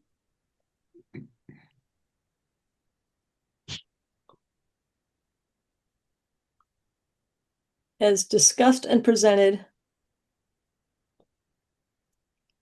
with the ability to make administrative edits if needed, Or as needed. as needed. second. Again. All those in favor say Yahoo. Jim. Aye. Bob, Aye. Brett, Aye. Steph, Aye. I, Frank Hookham, and I, and Yahoo as well. Was that, so that was the stormwater bylaw. That's all we needed to approve, right, Heidi? Because we Right, already I think approved the warrant language. we approved the warrant language last time, right? Okay. So we need to close the hearing. So I move that we We did close- approve, I didn't have the minutes with me, so wait, we did approve it, right? The warrant The language warrant last time? language? I thought so. this is all we had to do for today. Well, but there's the warrant language, which is the The miscellaneous, the housekeeping items, but that's all within the warrant language, right? Oh, right? Brett's checking No, I something. think you're correct, but I was going to check my notes since I hadn't circulated Oh, it. good, yeah. Because while we're still in the hearing, Yeah, don't I close the better hearing yet. revote it if need be. Yep. Okay. So meeting.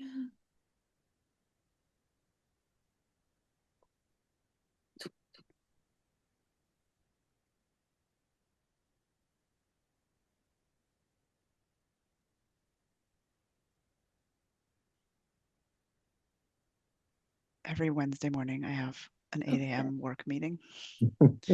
Oops. That's like Yes, 2.5 we hours approved the long. warrant language. We did. We Great, The thank you. housekeeping, okay. Okay, great. So yes, can we close the hearing then, Heidi?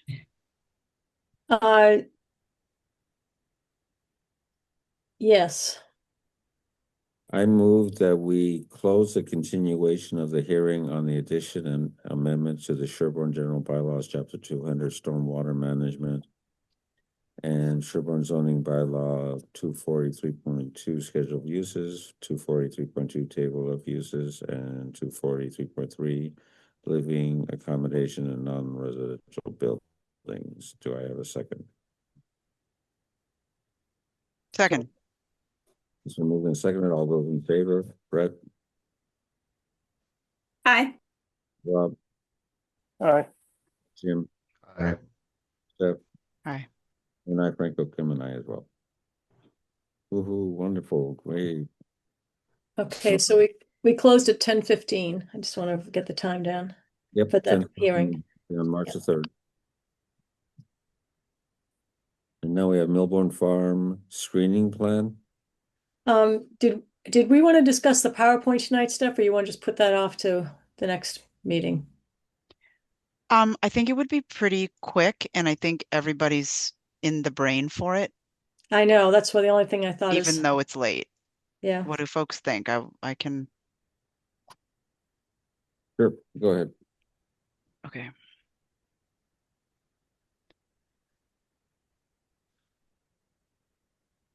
Okay, 2 warrant articles. Let's talk about the first one. Stormwater and land disturbance management. Why regulate stormwater? Not only are there federal regulations, but in Sherborn, we want to protect water quality and the environment from pollutants. Farm Pond, for example, is not in our MS4. The benefits also include flood control and reduced erosion. There's something here, another one to add that we talked with Sean about, that it is also for a lot of the road and infrastructure management or upkeep. Because stormwater can bring in debris into culverts and cause more sinkholes. So there's something else to worry about or add, that it's not just a conservation benefit. That work? Protection of roadways and infrastructure. There'd be a. It's just an A, infra.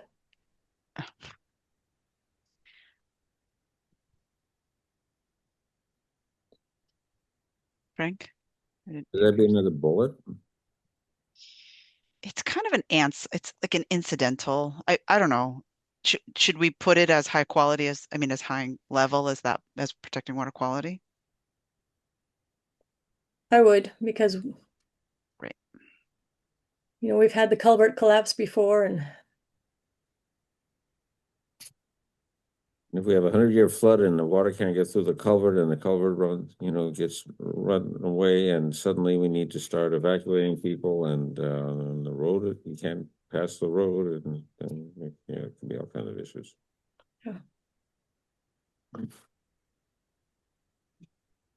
Oh, gosh. Thank you. Okay. Just trying. I'm looking All at right. I'm looking at the left. I was hoping that or maybe you've already done it further down, but someplace that shows actually Tom Trainer's map of where the MS4 is in and around Sherborn. Yeah, I was going to make the talking point. It's in my extra slides. It's down here. I'm for town meeting, there's 5 minutes. So I worry if it would have to be a separate slide. It doesn't fit here. And the scale of it was actually really hard to read. So it has to be a full slide. That's not the map that I showed. Oh, did you send a different one? I've been getting so many different files. Yeah, Frank, I didn't send that. I know you sent that to us, but I just had used the one Tom has sent so far. This is not the one that Tom sent me. No, this came. Joyce helped get this one. It was what's online for MS4. Would you like to see it, or Maybe later? Yeah. We don't have to approve this PowerPoint tonight. Yeah. We don't have to vote for it. So I don't want to get bogged down on that. I want to stay on the content. I agree with you that it's a good point to make that the MS4 is small, but okay. So then why add land disturbance management? It's an appropriate common trigger for managing stormwater. And this is an example from Lake Street, where these catch basins just go right across the road and into Farm Pond, and Farm Pond is not regulated in our MS4. So this is the type of situation. This happened in, if Joyce was going to look up what year this was, but oh, you're still here, Joyce. Can you grab whatever year this was? It's 2022. Oh, perfect. I'll just keep that in my mind. So 2022, this bylaw that we're proposing today would catch a situation like this, which is not currently regulated in the town. So we've already talked about this. Yep. Oh, I think we leave detached in, right? Yes. And then here we say new standalone dwelling unit, and we'll just say excluding ADU. And I'll just say that a new dwelling unit includes both new construction and a tear down and a replacement.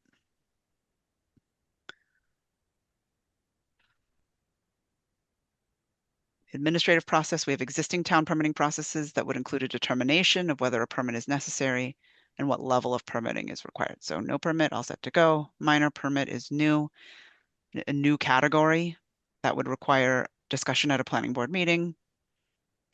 Capture and infiltrate 1 inch of rainfall on impervious surfaces and any other site-specific conditions. And the major permit, which is essentially what is currently in place now, would be a planning board public hearing. The minimum requirements would be site runoff and erosion control and site-specific conditions. You might just say currently in place, just take out now, it's redundant. Great. I love less words. Use it Okay. more essentially. Sorry. Nothing. Examples where no permit is proposed. So this is a 900 square foot addition right here. This is a new barn, 1,500 square foot of land disturbance. This is a proposed pool house and septic connection, land disturbance of 10,000 square feet. A standard basketball court, standard tennis court, and a 15-foot wide driveway that's less than 670 feet long. Steph, I'm sorry, can you just go to the prior slide for a minute? Did you say, what did you say about less than, did you say less than 10,000 square feet? Oh, it was this one. Oh, wait. What are you asking? I was on this slide and you said go to the prior slide, which Yeah, is land this one. disturbance, if it's no permit, it would be less than 10,000 square feet, right? No, I'm sorry, 20, never mind. 20, yeah. 10,000 of impervious, yep. Yeah. Okay. Examples of where a minor permit is proposed: 2 large additions, new driveway, new lawn, 22,000 square foot of land disturbance. Maybe we should put an ADU on here. I don't know. Maybe that would be controversial. It's very clearly spelled out. An example where a major permit is proposed: new construction, house, septic, pool, driveway. The land disturbance here is 3.14 acres, but I'm also asking for an example of a small detached single family home that's under 1 Yeah. acre of land disturbance. I do have one of those. I'll send you. Great. These are examples of erosion control that would be temporary measures taken during the construction. So can that be used for the minor as well as the major? Well, the minor permit currently, so this we can't really classify them. Like the minor permit is focused on infiltrating rainfall, but there may be site-specific conditions around erosion control that make sense at the time the permit is issued. Right. The major permit is focused on site runoff and erosion control, and it would also have capture and infiltration of rainfall, not necessarily 1 inch, but to minimize peak flows that are going off the site. So it would be a larger scale of infiltration of rainfall runoff. So we can't really quite say this is for major and this is for minor. These are just ways to yeah, but I guess my point was that it could also be used in a minor. In case somebody asks me, then I can answer the question. I mean, the minor focuses on infiltration of stormwater. Got it, but if somebody asks me, could this also be used in a minor? And the answer is, yeah, it would be a specific condition, depending on Yeah, I mean, anyone can put these in, but yes, it could be required in a minor as a special condition in a permit, but it's not the minimum requirement of a minor. No, the minor, okay. I understand. I got it. Okay. Steph, on that slide again, the previous slide. This one? The minor, the one that said what's currently in place. Yeah, essentially what is currently in place. Do you really want to say that? Because aren't we adding new construction, any kind of new dwelling unit, and are we adding the administrative process is the same. What is the threshold is not the same. Okay, all right. Right, but the administrative process is the same. Okay. That's fair. Yeah. Okay, so examples of erosion control: temporary during construction, and then permanent types of stormwater infiltration systems. Could be above ground or below ground. And then that's it for the stormwater bylaw. The miscellaneous zoning bylaw is, we don't even have to go, we're not voting this today. We've done that. We can, yeah. All I did was put in blue, like, what is being done by the different pieces. So deletion, this is really the only thing I added. Deletion of use number 27, third ADU category, no longer needed. Low and moderate income ADU. Maybe I'll put this in quotations so we know exactly. It's a legacy use added before affordable housing bylaw and protected use ADU bylaw. Has not been exercised. Very limiting. It requires a 30-year deed restriction and only applies to attached ADUs. And frankly, a low or moderate income ADU could be implemented under our other ADU categories. It doesn't need its own separate category. And this was a deletion of reference to use number 27. And then we have backup slides with allowed versus permissive in the MS4 area. So that's the slide deck as it currently stands. Steph, back on the stormwater, on the Yep. slide with where you mentioned the minor permit, you're going to speak to why adding minor permit is a good idea, right? I mean, I was going to speak to it here, but I'd love to hear your thoughts on why it's a good idea so that I can, if you have any particular things you're talking about. I don't know that I'm the right person to make a persuasive argument for why it's a good idea. So, but I do think we need one because, we've got two forms of increased regulation that we're doing. And one, I think you already have some very compelling stuff there about, hey, farm pond isn't really protected currently. And, so I think we have some compelling things in there, but we're just kind of throwing in, oh, and by the way, we added this minor permit category. And I think we do need to say why we think that's a good idea. Okay. I mean, strictly from the point of view of convincing people to vote for it. Do you know what I'm saying? I don't think it's a requirement. I just think it's a good idea so that people will vote yes. Yeah.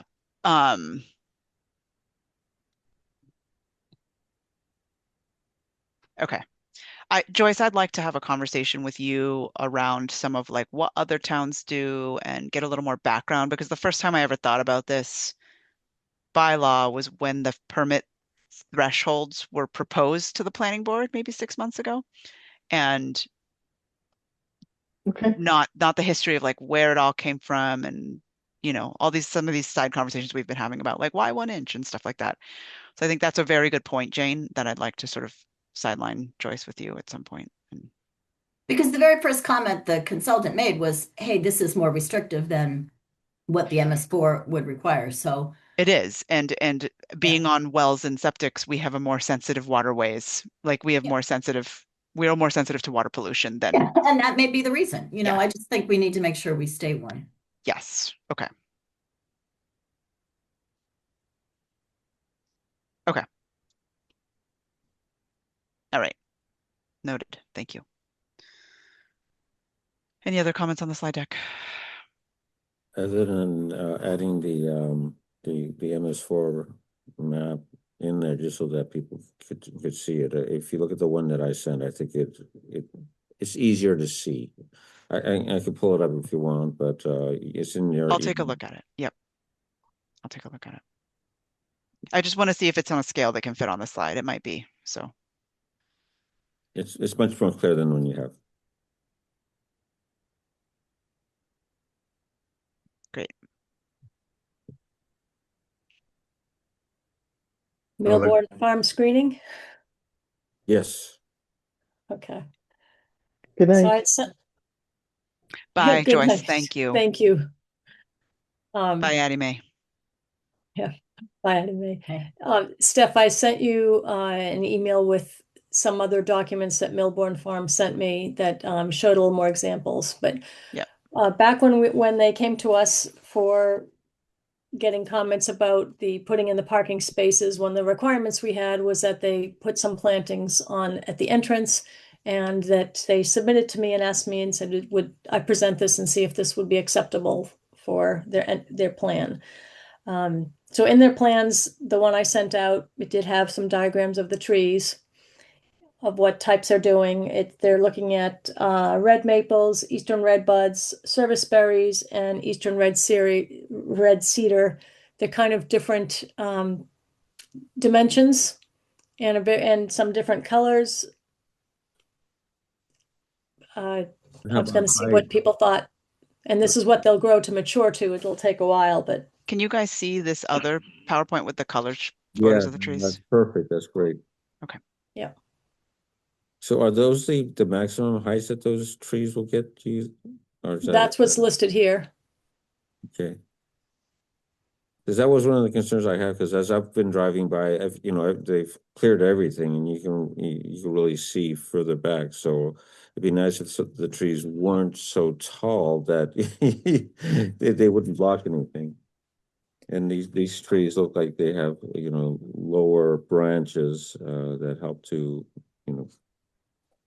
Well, we asked for screening. We didn't ask for, no, this is perfect. okay, This is exactly what I don't want Yeah. trees, yeah. this is good.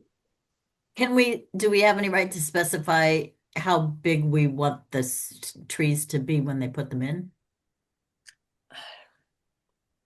I mean, you don't get much screening for a while if they're Right, we're not gonna baby get much trees. screening for a while. We did not put that in our condition in the hearing. Okay. You know, it's a protected use at this place, so we do have only limited site plan review items we can do, and actually we couldn't even do a full site plan review. That's one of the bylaw changes we want to make. So it seems adequate and a good, it's doing the solution, but it's the planning board's decision and then a vote to accept their plan. Can you go back to the plan a minute, Heidi? Does it list the caliper that they're going to install? Size.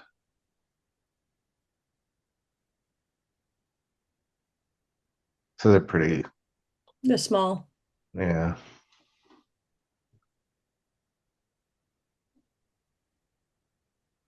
It's with good intent.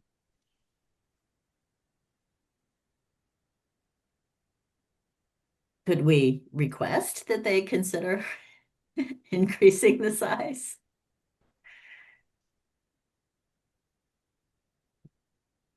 So We, Shane, are you looking for a diameter size or a height size?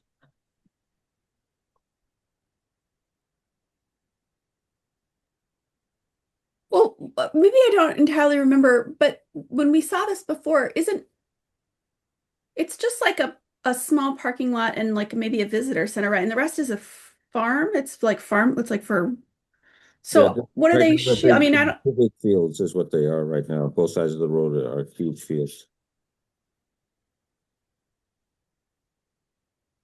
Sorry.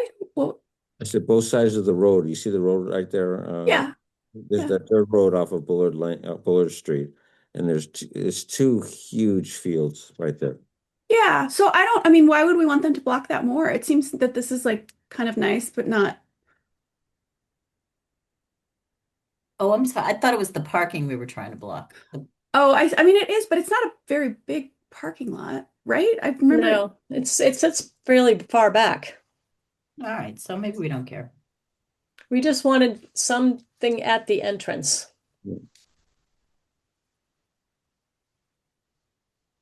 I think for me, this does it. They're not too tall. They provide some protection of line of sight to where the cars are being parked, and it still allows for a good overview of the rest of the farm.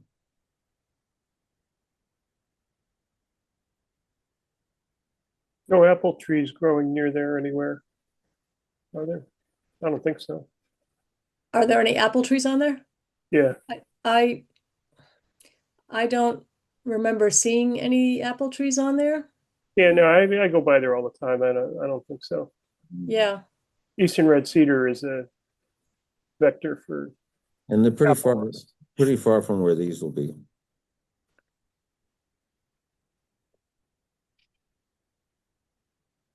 It looks fine. Jim, Agree. Steph, I think it's good No concerns. spirited. sorry, Steph. No concerns. All right, are we ready to vote this then? I move that we accept the Milburn Farm screening plan as presented to the planning board March the 3rd, 2026. Do I hear a second? Second. Moved and seconded. All those in favor? Steph, Aye. Brett, Aye. Jim, Aye. Rob, Aye. and I'm an aye as well. Okay, unanimous. All right, annual town meeting, ATM timeline, our warrant article presentation. No, I think we're set. Done. Reports on meetings with other boards or entities. Hearing none, town planner report. Keep it very brief. I attended the Metro West Regional meeting, and it was on business development programs, which unfortunately for us, we really don't have any businesses coming into town or anyone that can help us. But should we have it, there are a lot of resources available in this area. We are of zoning bylaw updates. I'll put more of this on the next meeting when we shouldn't have too much on the agenda. So let's keep this short for tonight. Sounds good. So our next meeting is the 17th, Yes. and are we looking at a Zoom or in-person hybrid?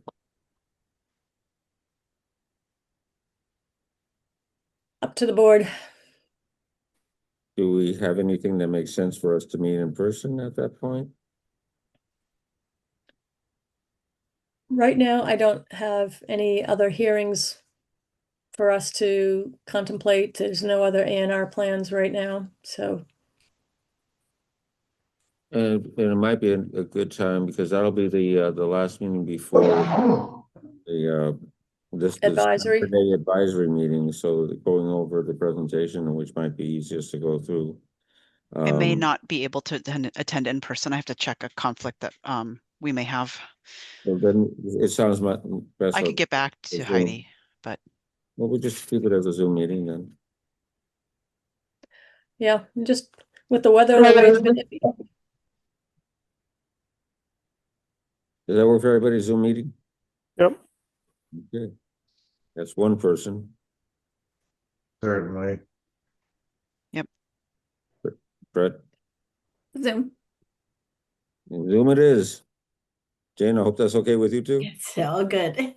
All good. That's what I do. All right. So shall I make a motion that we close this meeting, adjourn this meeting at 10:38 on March the 3rd? Do I have a second? Second. Rob seconded. All those in favor, I will say aye. Steph, aye. Jim, Aye. Brett, Aye. Rob, Aye. we are adjourned. Good night. Thank you, everyone. Bye, everybody. Bye. Thanks for all the hard work.